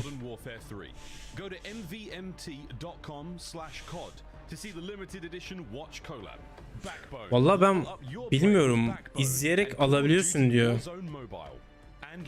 Benim hesaplarım bağlı.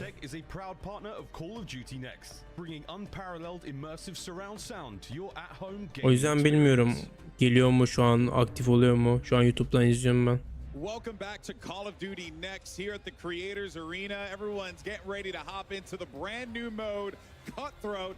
And this is going to be unique. Yeni bir multiplayer modunu gösteriyorlar. O 3 vs 3 vs 3 gösteriyorlar. Gunfight gibi ama 3 takım. As long as your squad can take out the other two squads, that's how you're gonna win. It is inspired by gunfight. Like you are actually like it is a very competitive mode. The thing that we like about it is it plays on all of our fantastic 16 launch maps. They're there, and you get to play them in a Bak Ground War, War Mode. Bak yavaş yavaş Warzone'a geliyorlar. What Cutthroat is allowing us to do is put these triangular spawns. Stüdyoda kaç kişi var lan? 60 kişi var mıdır? Triangle. Yo 100 kişi vardır ya, Warzone'a girecekler ya. Bayağı insan getirmişlerdir.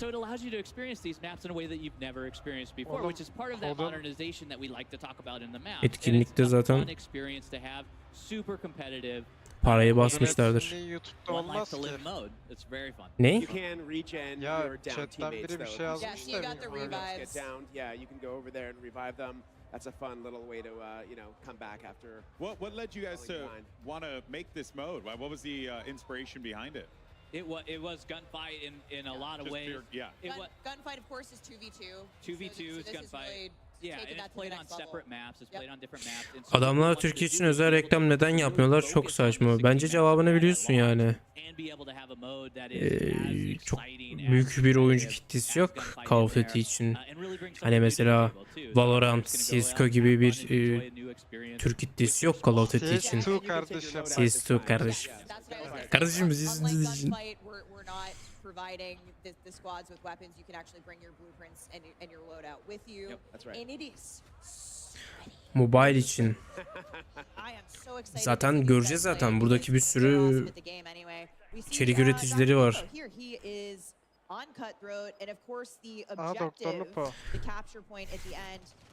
Bu etkinlikte arkadaşlar bütün şeyleri görürüz yani. O yüzden hangi sırasıyla ne geleceğini ben de bilmiyorum. Ne gösteriyorsa ona yorum yapıyoruz şu an.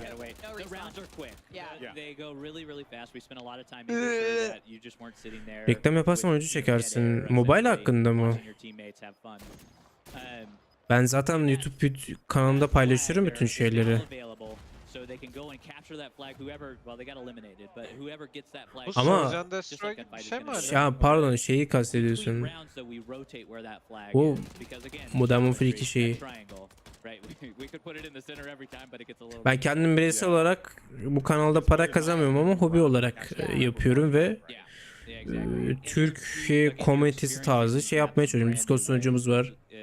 Ayrıca da yeni bilgileri paylaşmaya çalışıyoruz yani. Yani insanların kendi elinde yani. Ben yeterince şey yapıyorum yani. Awesome. It looks a lot like the operator Oz in Modern Warfare 2 actually. Here we go. Kim, Call of Duty mi yoksa Türk yayıncılar mı, onu anlamadım. Türk içerik yapanlar mı? Call of Duty yapmaz yani. Call of Duty yapacağını söylüyorsan. Call of Duty yapmaz, asla yapmaz. Türkiye'de o kadar büyük bir potansiyel yok.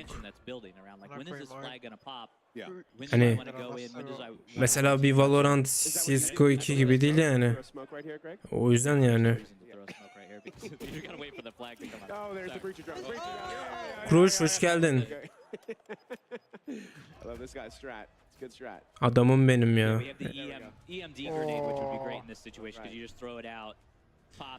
3 ayrı takım bak bunlar.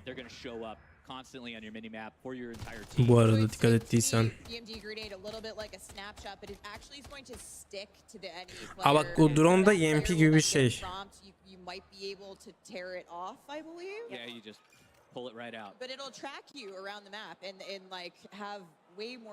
Bu hangi silah lan? Dragunov da değil. Silahına benziyor. Tempus Torrent'e de benziyor ama o da değil.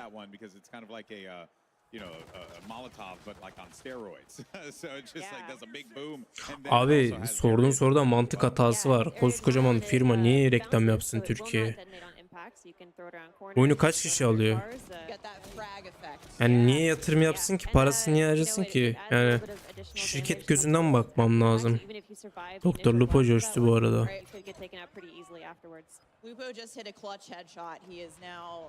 Favela. Favela çok güzel gözüküyor böyle. Şeye benziyor. Rainbow Six Siege'deki aynı Uzi. Aynısı. Direkt aklıma map geldi ha.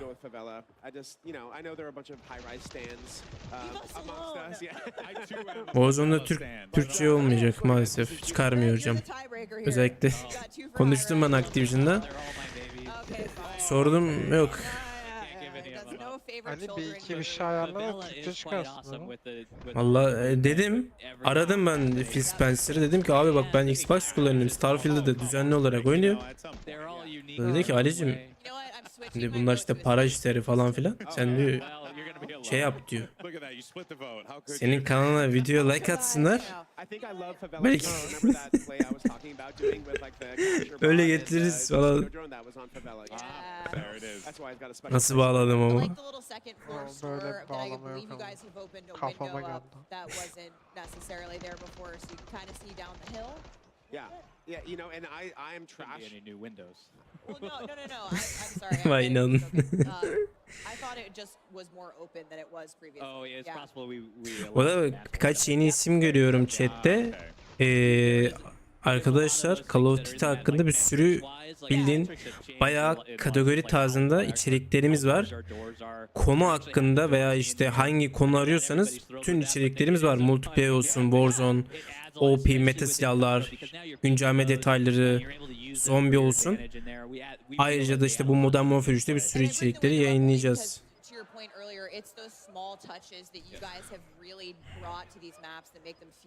Unique and different in modern for the type of gameplay we're going to see here in Modern Warfare 3. Yeah. Well, while we have a moment and we're looking at Cutthroat, let's talk about some of the other modes as well. Ground War. La oğlum Nerman sen niye aynı soruyu 3-4 kez soruyorsun? Hayır dedim ya işte. Phil Spencer'la konuştum. Dedi ki hayır dedi çıkarmayacağız. Para verdim dedim ki hayır. Yeah, I mean we're so happy that Ground War's coming back in Modern Warfare. Again, this is our big 32. Peki bizim Microsoft satın almamız yok mu? Aynen. And we will be showcasing 3 new satın al. Ama işte taksit. Ha. Olur öyle ha. Ezan okunuyor olmasa bir şey derdim mi? Yemiyorum. Yeah, we also have a few new vehicles. So during the open beta, you'll be able to play, I believe, 2 new vehicles to Modern Warfare. Vallahi chat'teki arkadaşlar bütün paranızı sayın Microsoft satın alalım. Türkçe getirsinler. Savaş mı açalım Microsoft'a? Savaş atalım. Kardeşim ya getireceksin Türkçe ya getireceksin. It is awesome and it is the attack defend mode. Adam spoke a little bit about it Ablam earlier. benim be. Abla bildiğin şey ya. Yala şey. Ayıp ayıp. Oğlum yengen. Bu ne oğlum? Grand War. Tamam. Grand War hiç oynamadığım için. Hoş geldin. Ya sızıntılar veya şeye bakmıyorum. Direkt Call of Duty'nin resmi sitesinden bakıyorum. Canlı yayının. O yüzden tepki olarak ilk şey yapmak istiyorum. Lan oğlum ne güzel adam finish'im yapıyordu ya.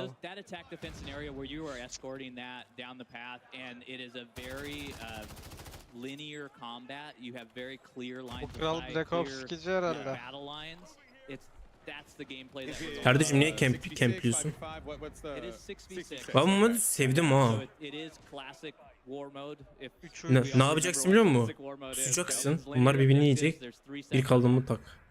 Tam pusmalık. 3 takım. Kardeşim. There's just so many options, which is the thing that really sticks to me. Like Bu arada çekişe kaç kişi katıldı bir bakayım. You know, play regular matchmaking. You could do war mode. You could do ground war. Was that you know, feels like 77. of the studio here to like really give players that ability to just like make the decision. Go with your friends. Play what you want. And like I mentioned about, Dediğim gibi arkadaşlar kurallar yazıyor. Onlara dikkat etmeniz lazım. Ayrıca da eğer ki Modern Warfare 3'ü satın aldıysanız diyelim ki çekiliş bitti. İşte birisi kazandı. Eğer ki o kişide Modern Warfare 3 varsa başkasına tekrar kura çekmek zorundayım. Çünkü çekilişte oyuna sahip olmayanlar çekilişe katılması lazım. Çünkü kod dağıtmıyorum, direkt hediye olarak veriyorum. Bunu da update olarak söyleyeyim. Çok.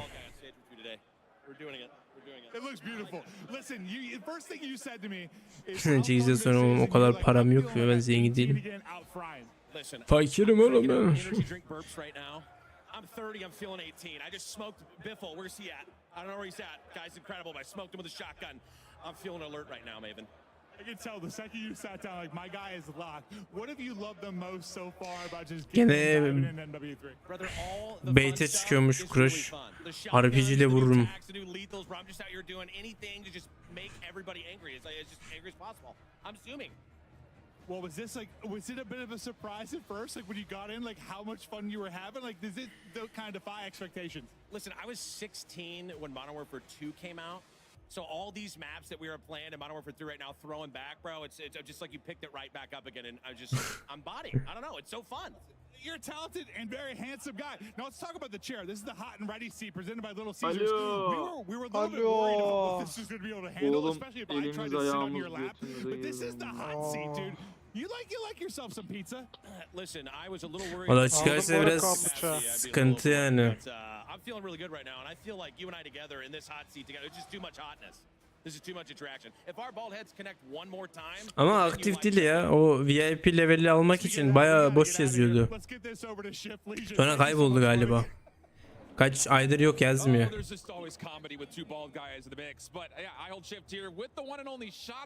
Aha Shotzi gösteriyorlar. Bu pezevenk de oynadı.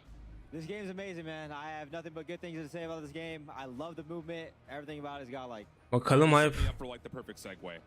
Have you found ways to finesse the movement system yet? Because I know going into the beta, that's probably your main goal, is to find ways to just completely over-embellish the movement system. How are you feeling so far about how this game moves? It moves smoothly than any other COD I've played. I feel like it has a mix of like fast and a little bit of a slower slide cancel, but yeah, I love it. It's very fast. Have you broken anything yet?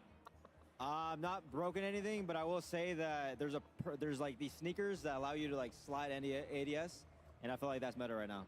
Alright, so make sure you check out the stream for that. Evet, slide yaparken ADS daha hızlı yapabiliyorsunuz. Shotzi'nin dediğine göre. Ayrıca de kendi yorumuna göre şu ana kadar movement'ı en iyi olan Call of Duty oyunu diyor. Hadi lan, Shotzi diyor. Movement kardeşim. Movement. Shotzi diyorsa olay vardır. Shotzi diyorsa adamı. Sen onun movement'larını gördün mü hiç? İzlemiştik ya oğlum. Beraber. Son oynayışlarını izle hala adam God Mode olmuş.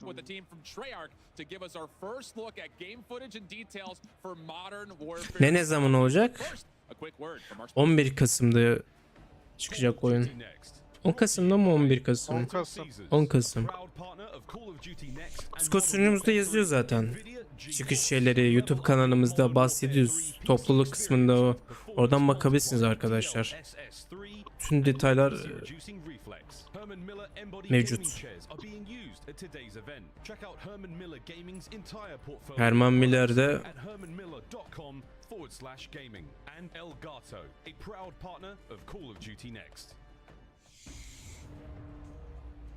bakalım Warzone'u görelim ya. Warzone'u bir görelim. Multiplayer doyduk. Sağdaki kadın ne güzelmiş lan. Ayıp yengen oğlum yengen. This is one of the hardest jobs I've ever had to work in life. I've never been this excited about a COD. Like Legion hit the nail on the head. I'm 18 again, 34 in skin, but 18 in gunny. Lottie, first impressions, lay it on me, girl. Oh gosh, I mean, how cool is this? I think you get that element of nostalgia, the new kind of newness from the game as well. It's refreshing all in one. Abi. I mean, for me, I think it's got to be about the fact that you can kind of almost customize Acı what you want to do, ya. what type of player you want to be in game. I mean, it starts with movement, and then you're looking at the perk system, but there's a balance there as well. And I'm just so excited to see what type of player, first of all, I'll be, but especially our two MP experts over here, nameless Ali. I mean, you guys not only talk about multiplayer for a living, but you Şeyi guys play seviyorum day bak in, day mesela. out, Erkek sweating kadın hours, fark etmiyor. grinding. Sunucular What you making of it hani so far? oyunun ne olduğunu biliyor. Nasıl göründüğünü falan. Ha, yeni mi fark ettin? Ha, kadına falan bakmadım ben. Black Ops Pastaya 2, Raygun koymuşlar oğlum. Black Ops 2'deki yok mu bir zombi görüntüsü? Ya onu bekliyorum, ondan sonra çıkacağım Warzone'u sikeyim ya. Saat daha kaç? Daha Warzone'u göreceğiz. 8'miş pardon. Sen bileti aldın mı? Aldım. Tamam. Abi geçen sene valla bilmiyorum ki. Belki aynı olabilir. Yani bu tarz tanıtım etkinliğinde parayı basıyorlar ki insanlar oyunu satın alsın, oynasın. İçerik üreticileri getiriyorlar.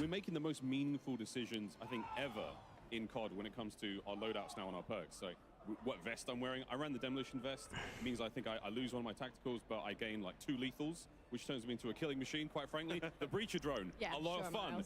Way too much fun actually. Ayrıca arkadaşlar beta sürecinde bilmiyorum, önümüzdeki hafta çok fazla zamanım olmayacak. Pazar günü önümüzdeki hafta pazar günü beta ile ilgili yeni gameplayleri sunacağım. Ayrıca de işte oyundaki perkler olsun, silahlar, işte bu ne işe yarıyor, bu tarz rehber tarzı videolar paylaşacağım. Bu da aklınızda olsun.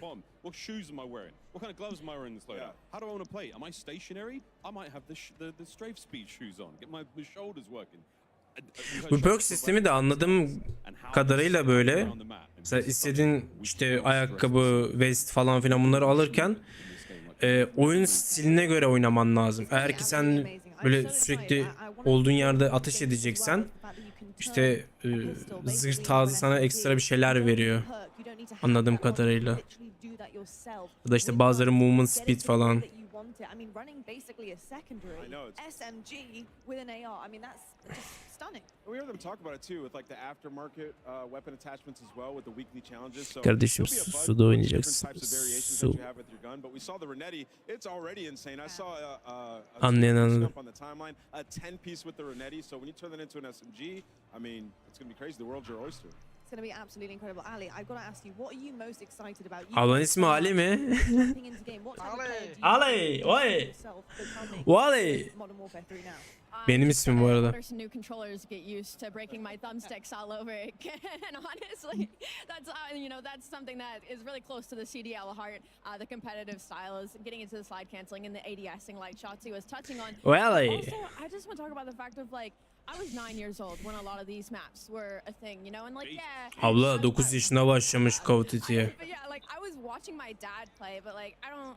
Like those are core Babası memories oynuyormuş. that I never really got to load in, and so like now as a 23-year-old getting to load into these maps and kind of like have the nostalgia of, oh, I kind of recognize this, like I kind of know this map, but like not knowing every nook and cranny just yet, and like so it's still kind of new to me, but it's also nostalgic at the same time. And to Ali's point, like think about running around favela and being able to mantle as fast as you can in this game. Tövbe Some of the tövbe. boots that you mentioned, we were messing around with that slide yesterday. It goes for a while, and you can aim in virtually instantly and cancel it as well. So there's so many different things that people are gonna get into this game and figure out. It's gonna play a bit different. Price belki unuttun. Dediğim gibi hangi bundle'lara sahipsen Modern Warfare 3'te de gözükecek. Şimdi Modern Warfare 3 ile ilgili kendi kataloğunu gösteriyor oyun şu an.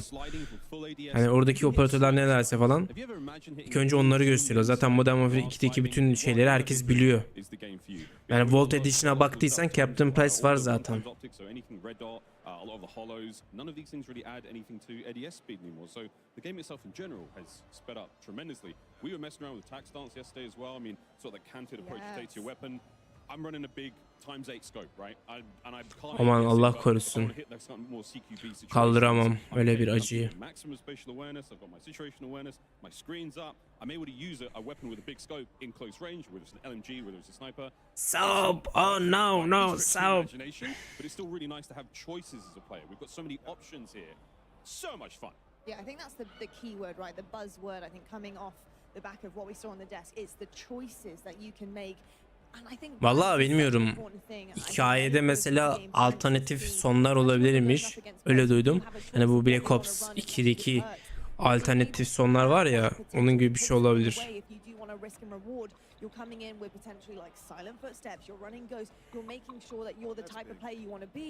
O yüzden de bir göreceğiz bakalım. Makarov arkadaşlar. Ona göre. No Russian.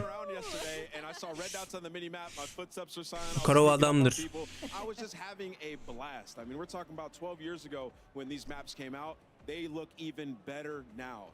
I can't wait to get my hands on that beta, which is coming out soon. Very, very soon indeed. Well, it's exciting to be reminiscing for very, very good reason. As we talked about earlier, we are celebrating Call of Duty's 20th anniversary, which is an amazing milestone. And with a great milestone comes an opportunity for great rewards. To celebrate 20 years of Call of Duty history, players can receive daily login rewards between October 6th to October 16th. Aha baba neler veriyor?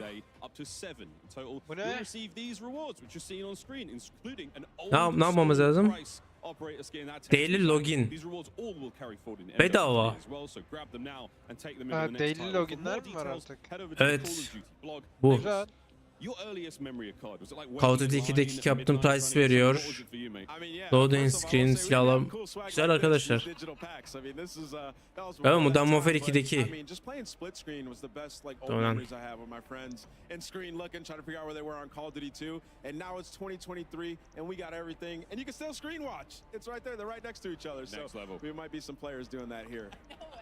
Incredible memories that have been had on Call of Duty. Ali, what is your earliest memory on COD? Well, I know I talked about playing with my dad, but I think one of the more core memories, which I can't wait to break down the new and exciting stuff in that game mode coming later, has to be with zombies. When I was in middle school, I'd go over to my friend Anastasia. Tamamen Modern Warfare 2'de daily login yapman gerekiyor. Şu daha Modern Warfare 3'e var. TV on the couch and just all night on her Xbox just sitting there playing zombies on town survival, you know, going as far as we could, training them around the lava pit in the center. So that's definitely like a cool memory for me. I love to hear that. We're going to be Abla ne anlattın ya? On these couches, I am sure, as we get through the rest of today. But we also wanted to remind everyone again that early access to the multiplayer beta kicks off tomorrow for PlayStation players. And next Evet, yarın early access'i olanlar PlayStation platformu için 6-7 Ekim. Open Beta PlayStation ise 8'den 10'a kadar. Sonra crossplay, yani bütün platformlar Early Access için 12-13 ve bütün platformlarda 12 ile 13'tü galiba. 15. Big question is, what did you guys think of Lockpick? That's another one that we saw on the desk. And I mean, there's so much to break down here. All of the team were going through every single detail. What did you make of it? She's freaking cool.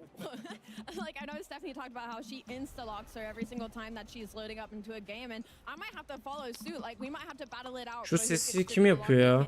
Because she is cool. Benden geliyordu. Fakir seni. You name it, it's all happening. But Lockpick available for you, PlayStation players. Hit that pre-order. We've had quite a deep dive on MW3's multiplayer mode so far. Abi telefonuma dokunuyorum, dokunamaz mıyım ya? Kardeşim bilin kulağımı dokunuyorsun gibi. Şöyle mi bak? O tırnağımla basıyor mesela. Parmağımla. Kes lan o tırnakları. Kes. Kes. Aha, zombi. Az siktir lan. Eren yayına girsin. Giriyorum. Adamlara söylesenize bulsunlar. One of our patrols reported hostile contact. Then went Bravo dark. 6 going dark. There's one! I can see him!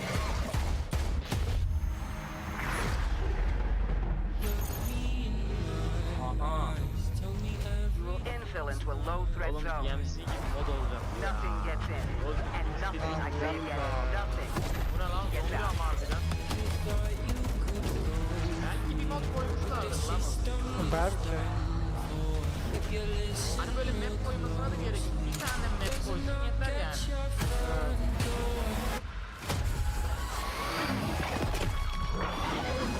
Oo. O ne lan? The situation is dynamic and Bu hangi map lan? Warzone map mi bu? Ay. join forces to take out those threats. Yok lan, yeni Warzone'a benziyor.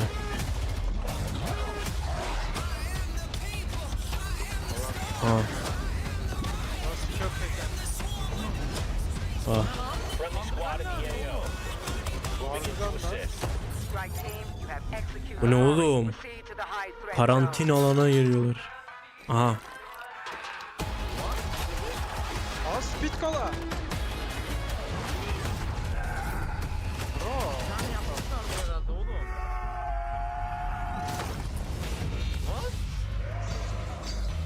Forget what you Özlüm. Benziyor.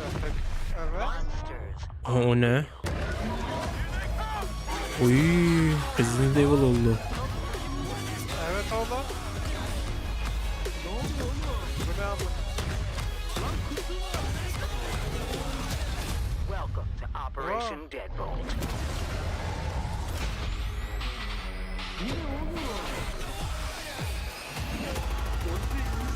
O ne oğlum? Var var. Easter egg'imiz yok mu? Ha, Volt Edition. Bayağı bedava şeyler veriyor oğlum. Bozu aslında Volt You just Edition got a alınmaz. sneak peek Tamam. at the end of that trail of the Soul Harvester weapon Alayım mı blueprint. sana? More on that in just a bit. But now, let's welcome some very bedeli var. special guests from Treyarch, because you got Kevin Drew as well as Miles Leslie. Kevin is the Associate Director of Design and Miles is the Associate Creative Arkada da Director. zombi müziğini Welcome vermişler. to the both of y'all, and it is so exciting to talk about some zombies. Sen- to be here. Seni yuh. It looks awesome in here. We just swapped over to a little undead purple in the back. When I think of the undead, I think of The ambiance. Yeah, I mean, Nerede diyor? there's something Ha, about bende de purple bağlantı and diyor, zombies that just, it really does something for me. But guys, earlier this week, we held an event at Treyarch. We were able to bring a Nerede couple ki? of different groups of creators who are here today Hava, at Call of Duty Ali Next havadan XP into tokenları Treyarch. düşecek First bize time ama. you guys have had folks I don't know, bro. studio in a long time. It was super exciting. We want to talk a little bit about the event and some of the awesome reactions we got to see in the room from these guys. Yeah, no, it was a great Nereden experience bakıyorsun? bringing in those people. O tuşa bas, bağlantı yerine. You know, zombies is traditionally something that is a mode based on exploration, discovery, but we felt like there's so much new here. We really wanted to get a group Bağlantı in there kurmuşum ben and zaten. play it, get hands-on, get impressions, get Başından feedback. Ben and we just çoktan had a bağlantı really great kurdum time zaten. playing with them. Sende duruyor değil Got to mi? see a couple of the Oh. reactions in the room there. They got to see Oh, some Black Ops falan footage. oldu They ya. got some playtime. The You guys play- answered about some yeah. questions. Yeah, the playtest was Uykusu geldi. absolutely fantastic. There were so many awesome moments. Yeah. It just felt right getting them into play. Well, I was going to ask, like, as you know, having been in Ya the lab, Ali'yi mi o? making this for Ali'yi so gördüm long, sanki. right? And then getting people to Ben see it. And göremedim. what you guys said before, I remember you guys mentioning that it's not a thing you do often, No. bringing people into Yeah. the studio. So that must have been a very, like, almost Arkada revealing kaos experience for you sesi var guys, lan. right? Şey Yeah, it zombisi. felt Zombi very ya. like outside people besides us playing it. Yeah. Like So you're like, having oh, wait a good minute, this time. game is Yeah, good. this is super fun. You know? So it's like we were right. Yeah, We did it! Yeah. Guys, one of the most popular questions Pardon? I noticed, you know, ripe amongst the crowd of creators that was their Easter eggs. We know them, we love them, we want them in zombies. What, if anything, can you tell us? Give us a little taste. I mean, Tidbit, a little a morsel. little something. we can't give them all. giving any. Well, then what should we expect? So at if least, you in terms were of what's paying there? attention to that trailer you just saw for the first time, Okay. maybe at the end, if you go back and scrub it, you might see something that you'll see that's kind of Roşa bak big. ama. Now, I don't want to give it all away.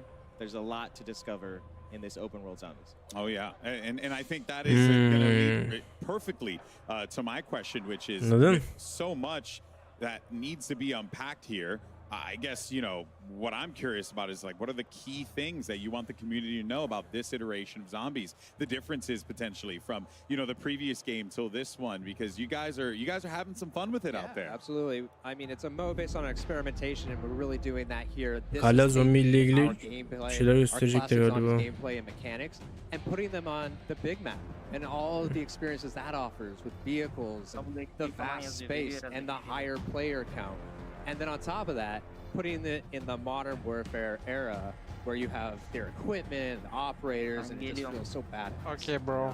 And it's this massive open world co-op experience. So that's something that feels exciting. It feels different. Kind of what led you guys to design Bu da Modern DMZ Warfare Zombies the way that you did in this gibi bir big şey olacak. way? So we Ama just saw an zombili. opportunity with the big map to have the biggest PvE experience we've ever had in the franchise. So Which in is the saying past, something. we had pure Yes, PvE. pure PvE, no PvP. You're safe here, and there's you know we usually have 4 players. You know, Safe it is is relative. zombies at the Ve end. bu zombi modu tamamen PvE olacak. You mentioned PvP the olmayacak. way that the Hı hı. game's played, the open world, but how do the players Hani like, PvE interact, with one PvE another nasıl in that olacak? world? Because Aynen and also, like, DMZ'deki you know, I gibi like running solo ama from time to time. oyuncular Is birbirine that also ateş something that's edemeyecek. possible Birbirine as well? takım kurabilecek ama So ateş it's 24 edemeyecek. players total. You can go in Onun gibi. solo. Şey You can go in tarzı with your yani, belirli squad. şekilde But what's awesome birden is that you're fazla all on the takım same olacak. team trying to do Aynen. the same thing. So Sonra da işte alan kapanır, bir şey olur. Oradan da kaçman, ekstrak etmen lazım kendini. Oh, so you can form a super Olur, team. kötü olmaz Like ya. in-game form a super İlk team. kez böyle bir şey geliyor. And that's 8 squads of 3. You can group up together. You can go lone wolf it. I don't know if I'd recommend that, guys, from what I've seen. Experienced players. If you want a challenge, you can go in solo, but it is a lot of fun to grab some friends, form those super squads. Yeah. And again, the map is massive. There's zombies everywhere. There's other surprises We're gonna everywhere. get to that. We're gonna get to that. I'm getting excited.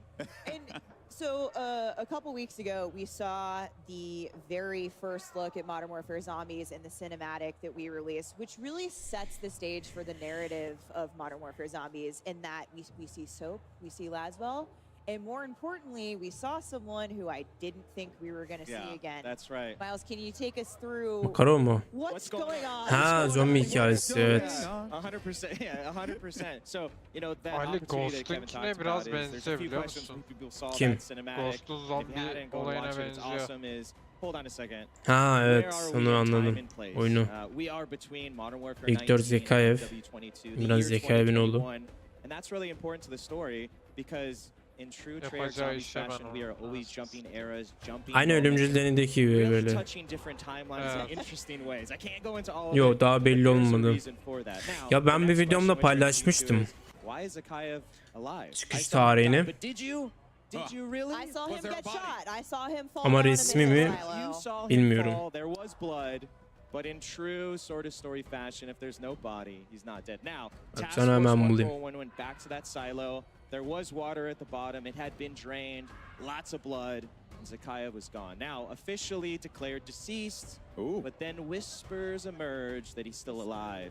And now, of course, in true sort of villain fashion, he starts to hear whispers himself. and Lan starts to neredesin? run from falling down that silo, which Yayın bitti mi? Yo, devam ediyor, zombi gösteriyorlar. İzle, drop var yayında. Yo, zombi nerede hani? Valla bulamıyorum ama Kasım ayında olması lazım. Zaten şu an izliyoruz. Aa, gördüm zombiyi. Dur.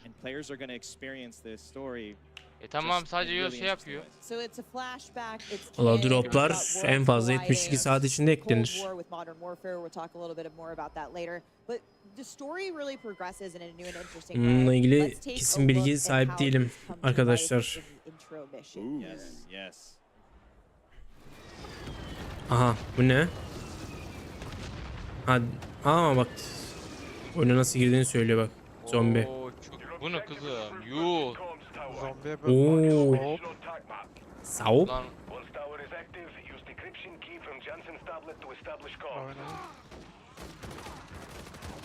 Bu ne? Bunlar oyuncu mu alttaki? İsmi. bot galiba. Oha. Uy. Oğlum ölmüyor lan. oha. Sesi özledim ha. Amına Aa bak NPC'ler de var. Açık bir yalan Walking Dead gibi anasını satayım. Çok iyi lan. Düşüyor, mermi düşebiliyor zombilerden.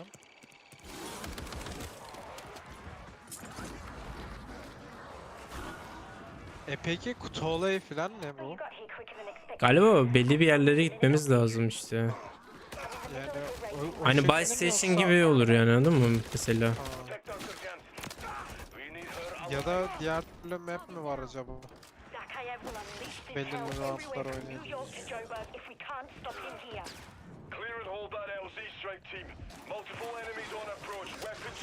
Bu zombi hikayesi Cold War'daki hikayeyle aynı, biliyor musun?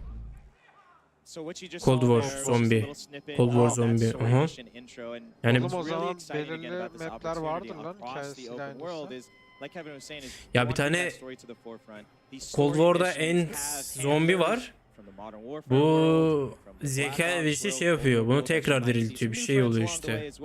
And they're going to help you on this story and these missions that take you across the big map. Lots of different activities and cool things to do. Awesome cinematics and well. Valla bununla ilgili de çok güzel videolar yapılır ya. Karnım acıktı var ya. And you just want to jump in and kill some zombies? Yeah. You can free roam and do that and then Zombie jump to mi? the story later. We really have embraced Çok that komik. open world sort of feeling across this and that's really the exciting Erengün thing. nerede? Kind of picture Bilmiyoruz ki. Modern Warfare 3 is Gece about çağırsaydınız zombi Absolutely. Yeah, it's becoming Zombi more and gördü de more, bir- prevalent to me as I'm hearing you guys talk about this like throughout the day. Super awesome and great to see that like the player choice Bekir is demiş very ki prevalent, right?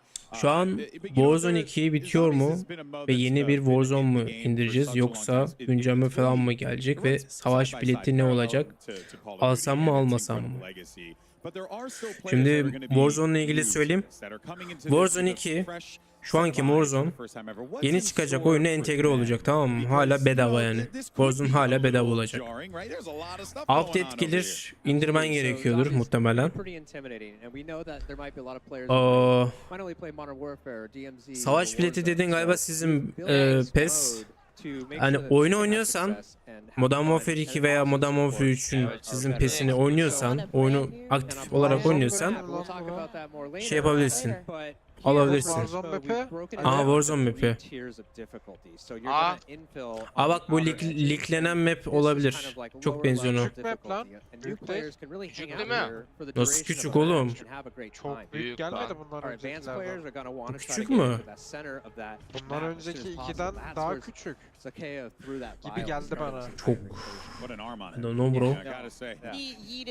Evet arkadaşlar, şu an Warzone ile ilgili bakalım ilk görüntüleri göreceğiz. Well then let's look at the flip side of that one though, right? Because we talked about the new players, how we get those folks into the game Bakalım. and have them playing something outside of their comfort zone, so to speak. But one thing that we know is that there are core zombies fans that love this experience, live and breathe it. So what do you have for them? Yeah, absolutely. When you talk about that fusion, and like Kevin said, the experimentation was, well, how do you bring all those core zombie Treyarch features into this new world? Aa kutu var lan, ananı satayım. Evet abi. Lan şu kutu var ya, felaket lan. Abi Raygun falan da var içinde. Raygun da var, evet. All of these things are spread out across this ginormous. Bu zombi mi? Özel kutular. As you go in, it's up to you. Zombi. Pekka Punch, yo stamina up tam, stamina up var. Juggernaut koşma. falan var mı acaba? Pekka Punch, ooo Pekka Punch Asıl ananı güzel konu bu. Pekka Punch. Abi ne güzel yapmışlar Pekka Punch'u. Oha çok değişmiş. Bu ne? Hızlı revive. Hızlı revive. Yok bu quick revive şey olarak. Quick revive. Şu an Warzone'u tanıtıyorlar hocam. Yo. Quick Göreceğiz. revive'ı. 100% which you may not have had in other zombies, so that's where you really Quick revive işte şey abi, arkadaşların olunca daha hızlı kaldırıyorsun. Tek olunca kendini It's a sweet kaldırabiliyorsun. new feature, folks. What? is our cereal. Zombie cereal. You can't find this in the map. I wish you could. Yeah, it's actually delicious though. Yeah, it's here at Call of Duty Next. It has some awesome features. Her yerden satacaklar. Yok lan, çerez şey Müslüm mi nedir? What came off the truck? And shout out to Off Limits Cereal for making this Eren be kapan çıktı. for Modern Warfare 3 Zombies, and it's a woman-owned business, which is awesome. Zombi soylayışını gösterdiler. I would be remiss to Lan fakir seni. one of the Püh. really core features for our zombie players. That's the wonder weapon, guys. Yes. I need to know. Yeah, so of course we have a wonder weapon and it has been O ne? custom made again Oha. for this open world experience. Aa bu şeydeki değil mi? Eren boş ver, sonuna gel, sonuna gel. Yes, it's Ben bunu bir yerden görmüştüm. Bu şey lan Buriyet'teki Buriyet. Burada o havaya kaldıran dalga var ya. Kendimi kaldım. And then on top of that it's got an Black alt Ops fire that 4 launches you into the air so Kimi? you can use it to engage. If you want to jump into a horde, if you want to get away from the horde of zombies, if you want to jump on a building or Baba atlıyorsun işte. yeah, absolutely. It's once you get into like basically the flow state of using it and it's in your arsenal. Harbiden Thunder Gun'la paralelleşimi içeren O kadar NPC'yi nasıl ayarlayacaklar zombi şeyini falan çok merak Part of ediyorum. what makes Zombie so special, Level'a göredir ya. especially with this new open world field, is the replayability. Is this? It's not a one and done game mode. So how is Modern Warfare 3 Zombies gonna push that forward and take the next step in terms of what keeps players coming back for more every time? Yeah, so this is bakalım. kind of Önemli bir soru bu. It's an extraction, exfil mode, right? So you're trying to get deeper and deeper into the map, and at first, you're not going to be that successful.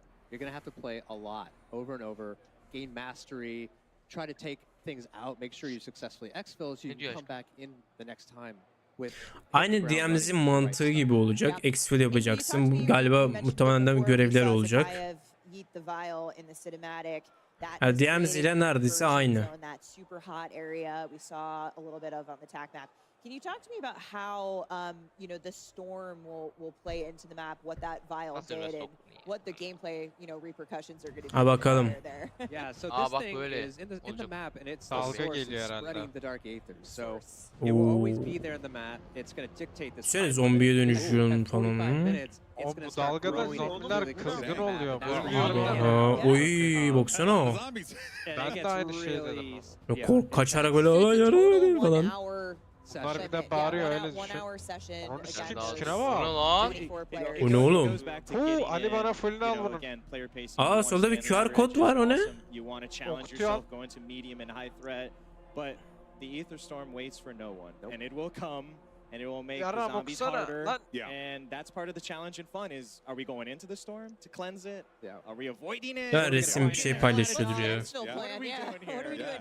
really where you get into a lot of fun. Onu getirebilirsen şey yapsana paylaşsana bize. Part of that is going to be gearing up. You said you're spending, a lot of players will be spending a lot of time on the outer edges of the map, right, in yellow, gearing up, getting that loot, collecting the right things that we need to have a successful infill. But one of the most exciting things about that is how weapons will carry over from match to match. Yeah, so if you're familiar with DMZ, we have contraband weapons, so everything you're finding in the match you can take out and bring it with you. We Item persistence. Yes, yeah. we have insurance slots, but we've really taken that to the next level with all the zombies upgrades. So, in the past you've had to do all that just in game, you lose it. Now, all of those things have been formed into a consumable version called acquisition. So things like Pack-a-Punch, weapon rarity, ammo mods, wonder weapons. Yeah. All of those things you can find in the match and you can decide to use them then, or you can take them out and just start the next match, load up, Pack-a-Punch, drink 4 perks immediately. Tamamdır. You're good to go. Like you're going all the way. Bak şey diyor aynen DMZ'deki gibi olacak. Mesela exfil yaparken işte belli bir seri yapıyorsun. Sürekli ölmeden mesela başarırsan işte o haritadan kurtulmayı. Atıyorum PK punch'ları falan hepsini topladın ya. tekrar maça girerken bunları tekrar kullanabiliyorsun. Hazır olarak giriyorsun yani bu sefer.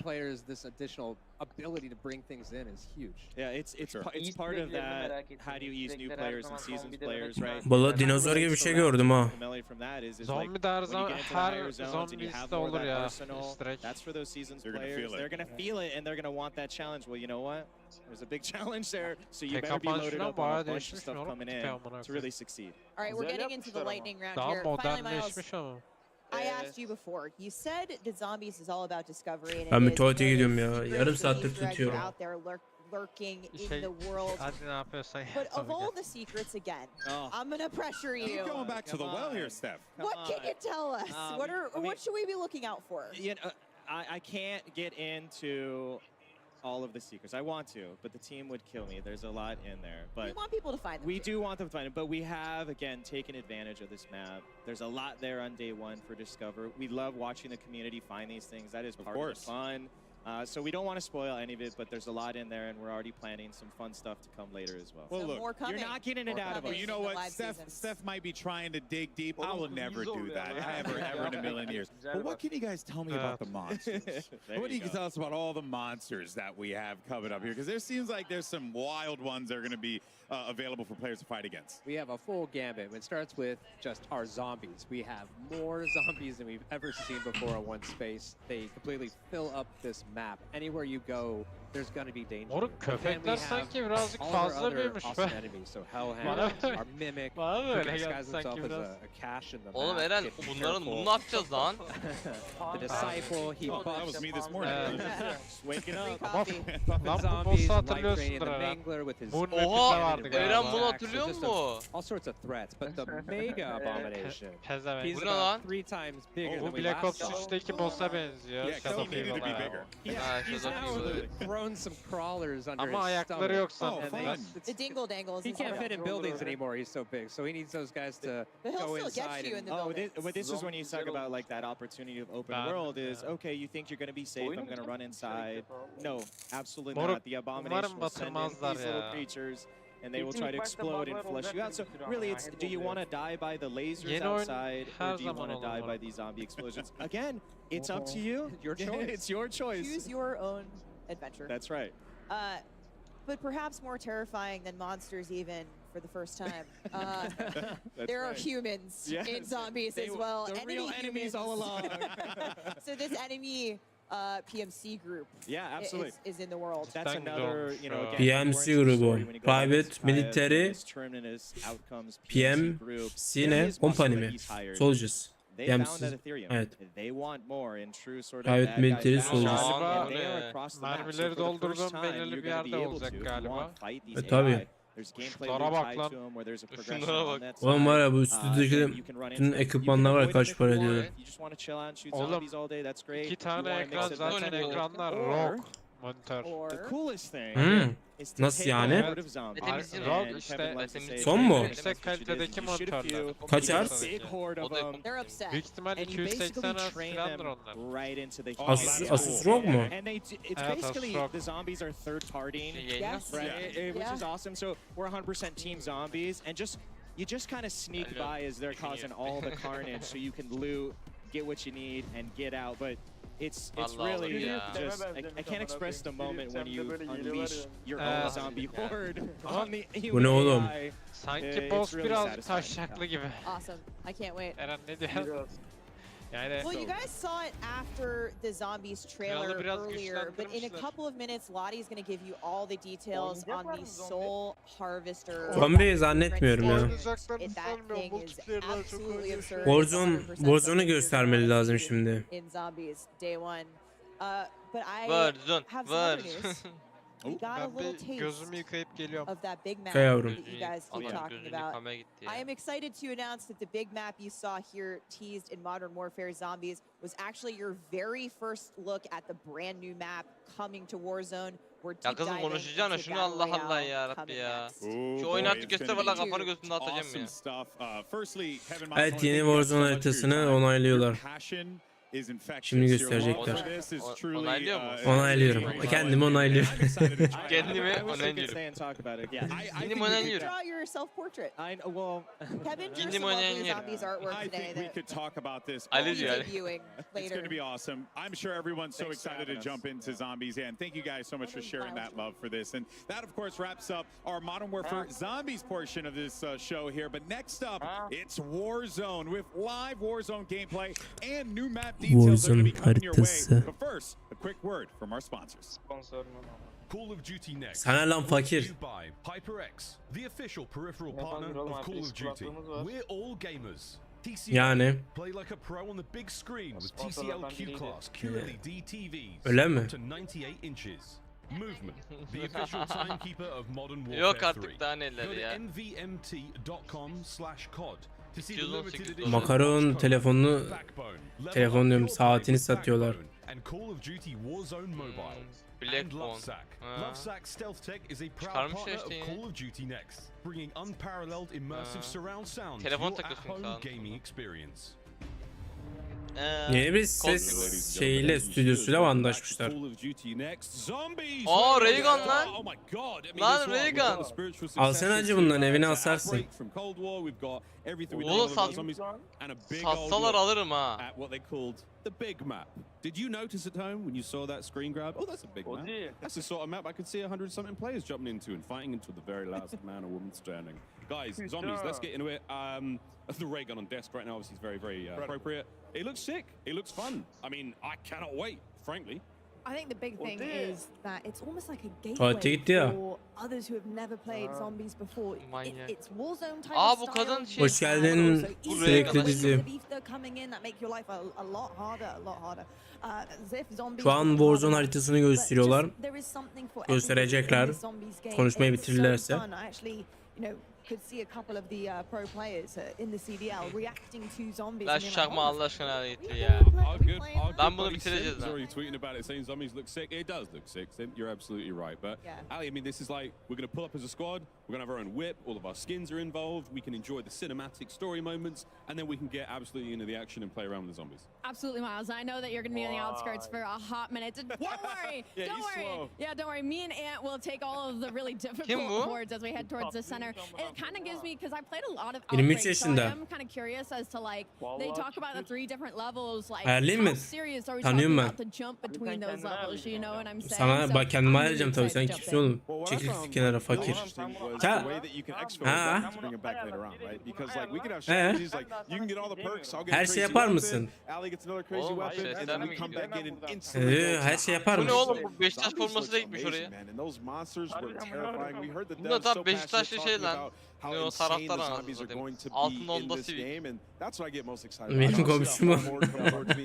I want to have that crazy scorcher, light them all up, and get to the action right away. But they have those layers for everybody. If you're new to zombies, you can just stay on the outside, loot up, and take your time. So a bunch of different elements to Sizi this year's zombies. terbiyesiz, azgın, Certainly are tons of elements to be excited for, and we're also so excited to announce the Soul Kesim. Harvester Tracer Weapon Blueprint for the Modern Warfare 3 Vault. Kızı Edition. sevdi, This kızı gun is beğendiyseniz stunning. It will be available starting kanala bir October like. 17th in Modern Warfare 2 Canlı. and Warzone to anyone who Nasıl pre-orders ama? the Vault Edition and comes to M4 Modern mu Warfare silah? on launch M4. November 10th. folks. Soul Harvester. You're going to want to Görmedim run ki. this blueprint, I En promise you, when the sakin mi? haunting launches, because in addition to the tracers and custom 17 death Ekim effects, it will help diyor you bak. collect souls Ben de faster 17 aynısını Ekim mi? upcoming events. Stay tuned. 17 Ekim. And you can turn those souls in for rewards 17 as well. Ekim'e kadar So when alanlar Modern Warfare buna mı sahip launches, oluyor? the blueprint is going to come with the dead wire Bak ammo Modern mod Warfare that 2'den de lets şey you yapabiliyorsun, activate takabiliyorsun undead silah. hordes. Modern Warfare 2 There is diyor. an actual weapon that can fetch me their souls. I just wanted to get it out on broadcast. Sorry. Hadi guys. göstersene şunu ya. Plenty, Başlar though. mısın Still şimdi coming up ya? later today. COD Next doesn't finish just yet. We've got a day of Call of Duty action ahead of us, ladies and gentlemen. Immediately following Next, we will be Code Bowl 4, presented by USAA. Join the top Call of Duty streamers and Oğlum military adamlar esports teams sponsor as they para compete veriyorlar for bizi the tanıt coveted diye. Code Bowl trophy, which has actually been in space, funny enough. 100% of the net Charity proceeds from stream'i mi today's lan bu? tournament will go toward placing more veterans into high quality jobs. Now, we have a lot of Call of Duty fans. We've actually got a short message from someone who wants to say a very, very quick hello to all Hani zombici bir adam var ya. Kim lan o? Ha. Noah ¿Qué rollo plebada? Tú que Modern Warfare 3 y pura WP. Evet. Se viene algo chingón. Warzone oynuyor şu an ama. Peso Pluma, thank you very Valla Call of Duty bana para vermiyor ya valla. Pretty cool actually, isn't it? I love how many people are so interested, obviously, in Modern Warfare 3. I mean, who wouldn't be? Now with the tease of something to come. Ama ileride böyle bir partnerlik falan olmasın. Welcome to the TCL Power Like Hour. atlamak During this peki next gerçekleşir. hour, we will have our Bak streamers Almanca var bende, İtalyanca var. while in the middle of Battle Royale. Bütün stüdyoları Now, there gezer, are 9 challenges and with şey them yaparım come yani. 9 opportunities for you, the viewer, to have a chance to win a Ananı, 65-inch siktir, TCL evet. TV. Now, look at these. Oha. Okay, we need to talk quickly about Bu ne? how these potentially might go down. Ha. Did you catch a glimpse of any Yayından of those challenges? sonra What are we yani thinking? bu Yeah, yayından yeah, sonra I izlemek instantly bir saw the one where şey you have yapayım to mı? get, I think, like a double Official elimination with a Modern Warfare drivable Zombie. train. What? Yeah, wait. Trailer mı? Trailer değil, direkt oynayış. You have to get Bir a adam double direkt elimination oynamış. with a drivable. Hiç son, daha önce yüklendi mi? More on that Şu an later, but we 37 did this dakika last year. önce It's a lot of fun. So when Tamam, our at streamers are özelden involved in DC'den. that big old game of Warzone, we're going to be Bakarım. keeping an eye on these challenges. And if we do manage to complete that bingo card of Mania. Ama spoiler olmaz mı bakmak? Yes, and during Yo, this next that- hour to enter for a chance to win, you need to submit a tweet using the Ha. hashtag #CODNEXT and hashtag TCLXCOD sweepstakes. Moruk ama Each bir şey challenge diyeceğim, completed by zombilerin our level'ları streamers var. during the TCL Power Evet, Hour, evet. a winner will be randomly selected Çok iyi from all lan. eligible entries received for a total of up to 9 Oyuna aşık oldum winners, galiba. folks. We'll be bayağı keeping you guys güzelmiş updated lan. on completed challenges as we see them come in, Eren. but we also do ask that you help us out as well. So take a Blue screenshot moruk of a %100. challenge being completed alacağız and tweet them to hashtag Hocam niye 11 kişi izleyip küçümsüyorsun ki? Tamam. Bu işler böyle yani. But with that, our time has come. We're now going to hear a quick Bayağı word from our güzel sponsors. yapmışlar And then oğlum. it's back over to Golden Boy and Stephanie at the desk with a very, very special guest, Raven. And then it's time for Warzone. Don't go too Warzone! İşte Warzone'u gösterecekler. Little Caesars, a proud partner of Call of Duty Next and Modern Warfare 3. NVIDIA GeForce. Level up your Modern Warfare 3 PC experience with performance Hadi multiplier. bakalım hazırlanalım. Bundan sonra zaten Warzone'dan sonra yayını kapatacağız. Son genelleme ve yorumlarımı ekleyeceğim. Ondan sonra göreceğiz bakalım nasıl gösterecekler haritayı. Everyone to Call of Duty Next, and it's now time to talk about something I know all of you people at home are excited to talk about. It's Warzone and what we should all expect in the next chapter as we go into Modern Warfare 3. At the desk, we're now joined by Ted Timmons. He's the Senior Creative Director at Raven Software. Ted, it is a pleasure to have you here, my friend. How you feeling, man? This is something Yok else. be. I can't wait to show you what Raven's 250 players. Şimdi bunu da yapan Raven Software. Just a couple of Warzone'un. close friends. Bu throughout Advanced the Warfare line. falan yapan elemanlar yaptı galiba değil mi bunu? Bu bilmiyorum ki. Onlar mı? Kim yaptı? Advanced Warfare Infinity yapmadı mı? Yeah, we definitely are. But Infinity yeah, yaptı we're galiba. really excited to have you and talk all things Warzone because I know everyone's chomping at the bit. Önce to get this bulaşık information. çamaşır makinesini halletti. They are, and we teased it a bit Ondan earlier. anca dönem There's a new map coming to Warzone. Hacı yarın This gelirsin. year, I'm happy to say. Vallahi But acı Ted, gene temizlik yapacağız. Tell us evde. where we're Evde. headed. Ne? Welcome to Temizlik yapıyoruz Urzikstan. Oh bedava iş canını satayım. Middle East. Take a look. Here's Ne demek Urzikstan. bedava? Adamlarda kalacaksın o kadar. Ha. Hinting all day long, right? Hacı. Hacı Harita. This week, it's of course got Neyse. 11 unique 11 POIs unique here. POIs, all Low seamlessly Town, Old integrated. Town. Brand Havalimanı yok mu lan? full of Urgizistan. wonderful nostalgia that we'll dive into as well Urgizistan. while we play. And you mentioned Havalimanı, this is military where base var. Military Base. Ama küçük var bak sağ a little üstte. bit Eastern Europe. Yeah. Okay. Base'in And yazıldığı Urzikstan yerde. will of course be familiar Yes. to many Modern Warfare players as a central location. Oo, abi çok binalar süper in, of course, ama. where Farah is from. Yes. This is my Aa bak personal Zipling var. interest, our advanced Zipline city. var. Okay. You've got the huge construction site with the crane that's got an ascender. If you look carefully, you might see a zip line or two, which we'll talk about. Abi bunu hatırladınız mı bu binayı? Bu Black Ops'taki Blackout map'i. Blackout'taki Blackout yok mu ilk Warzone map'i? Hani böyle ortada böyle bir inşaat binası. Aa o işte. Again, you know, when we think about something like Warzone, you need those industrial districts. We got pop-off power, I made a joke yesterday with our creators. Nükleer santraller. That's going to be a thing. That's how it Wonderful point works. of interest. Dermacım birazcık sabır. Bakalım mobil hakkında bir şeyler gösterecekler mi? Ben de bilmiyorum. Sanki ilk kodun Warzone'daki binaların bazıları duruyor gibi. Yani çok benzerleri duruyor. Ay onun tam camping area. Oğlum her taraf kırık ha. Böyle her taraftan bakılıyor yani. Opsiyon olmuyor ha. Adamlar yapmış. Nereye? My personal favorite. I love a military base way back in Verdansk. Aa bak bu Modern Warfare 1'deki aynı bölge. What's sticking out to me looking Oğlum at bir all tane these different locations dışındaki yere is çok density. benziyorlar. There's a lot. Sniper map'i geliyor beyler. Different buildings, different locations. It really feels like there's going to be some fun opportunities. Ama şuralar süper lan, baksana şu binalara. Oo. Bu map nerede geçiyor tam? Urzikistan. Yani bu hikayedeki geçen ülke. Yeah, and we touch on. I think what's really interesting is you and I have talked. Gerçekte Urzikistan diye bir yer yok değil mi ama? We've had a lot of opportunities Adamlar Karadeniz'de. Gerçekte ya Orta Doğu ülkesi diyor da Karadeniz'de yer alıyor, ben de anlamadım. Adamlar sanki cami dikkat etmedim ha. Güzel soru. Acı şeyin hangi oyununda vardı Trabzon geçiyordu? Call of Duty'nin? Cold War. Cold War değil mi? Trabzon'da geçiyordu. Trabzon zaten ünlü bir yer. Trabzon havalimanı değil mi? Aha gösteriyorlar.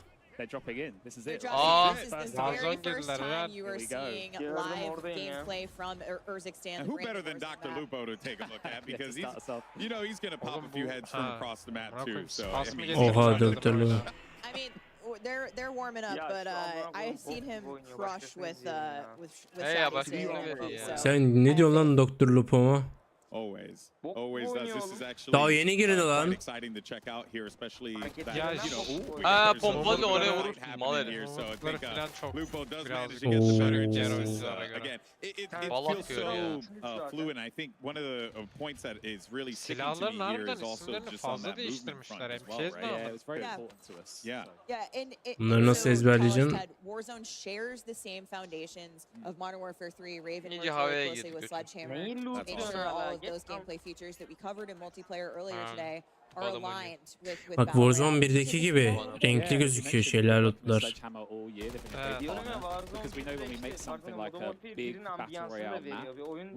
Bir ve iki karışık. Bir de Black Ops eklemişler biraz. Grafik biraz düşük mü gözüküyor yoksa ben anlamadım. Classic Call of Duty feel, right? You're obviously going to be getting that here, but to see that I guess with the word parity, I guess I'm going to just basically seeing how like continuity is a way better word. Yayın izliyoruz ya. Gel dayı. Yeah, synergy. I love it. Yok I love that we managed to fit synergy. And at the same time, we saw earlier on from Greg and the team that they increased their health to 150 to actually match Warzone. Hani ailen oyunlara no diyordu. That has to be pretty Oğlum awesome for alırsan you as kod well, al, having been kod al involved in lan. Warzone for so Mortal long, Kombat the 1'de amount of love and passion you bir have süre for it, sonra to see like, hey, when players load into the game, like the experience is Sizin going to be the same, oynayacaksan so dedim kod try it alın. out, right? The water's warm. Kodu herkes People alıyor. around, we saw zombies, we saw, you know, now Biz with bayağı Warzone, sevdik we really çünkü want ya. our Sen players de to izledin move ama between all these ki different experiences. This is one Oyun of my aynı oyun favorite değil mi ya? weapons that I can pick up on the map Farklı. right now. I love Yersin. the scope Yani on it. mantık aynı da. I hope Dr. Lupo likes Cana Yeah, satalım. I mean, this, I expect a lot of people to use this Daha mı today. yavaşsın daha mı? The crane! Let's go. Nasıl bir capture lan? The crane has a vertical abla kapat ascender diye for you to siktir get sen ya. all the way up there. Oh, 'cause Aha, it's such a good Esra redeploy attı. mechanic. You can literally use the map to redeploy. You know, you can go Güzel up to the crane and yapmışlar jump ya. off and go to wherever you need Silah to go. sesleri mi değişmiş lan? So he's just Evet. equipped. Silah ama silah sesleri sizce nasıl? Guardian Bence was daha iyi. talking a little about an MP. Daha I said I'd get. gerçekçi, I said I'd talk evet, about it more Advanced in Battle Warfare'a Royale da because benziyor. I think this is something we're going to see a lot of today. This is a kim new öldürdü kill lan streak. öyle? Can you tell Hacı us oyun what tam ne we're zaman doing? çıkacak? Kulak kulak kulak. Yeah. 10 Kasım. I mean, Kasım.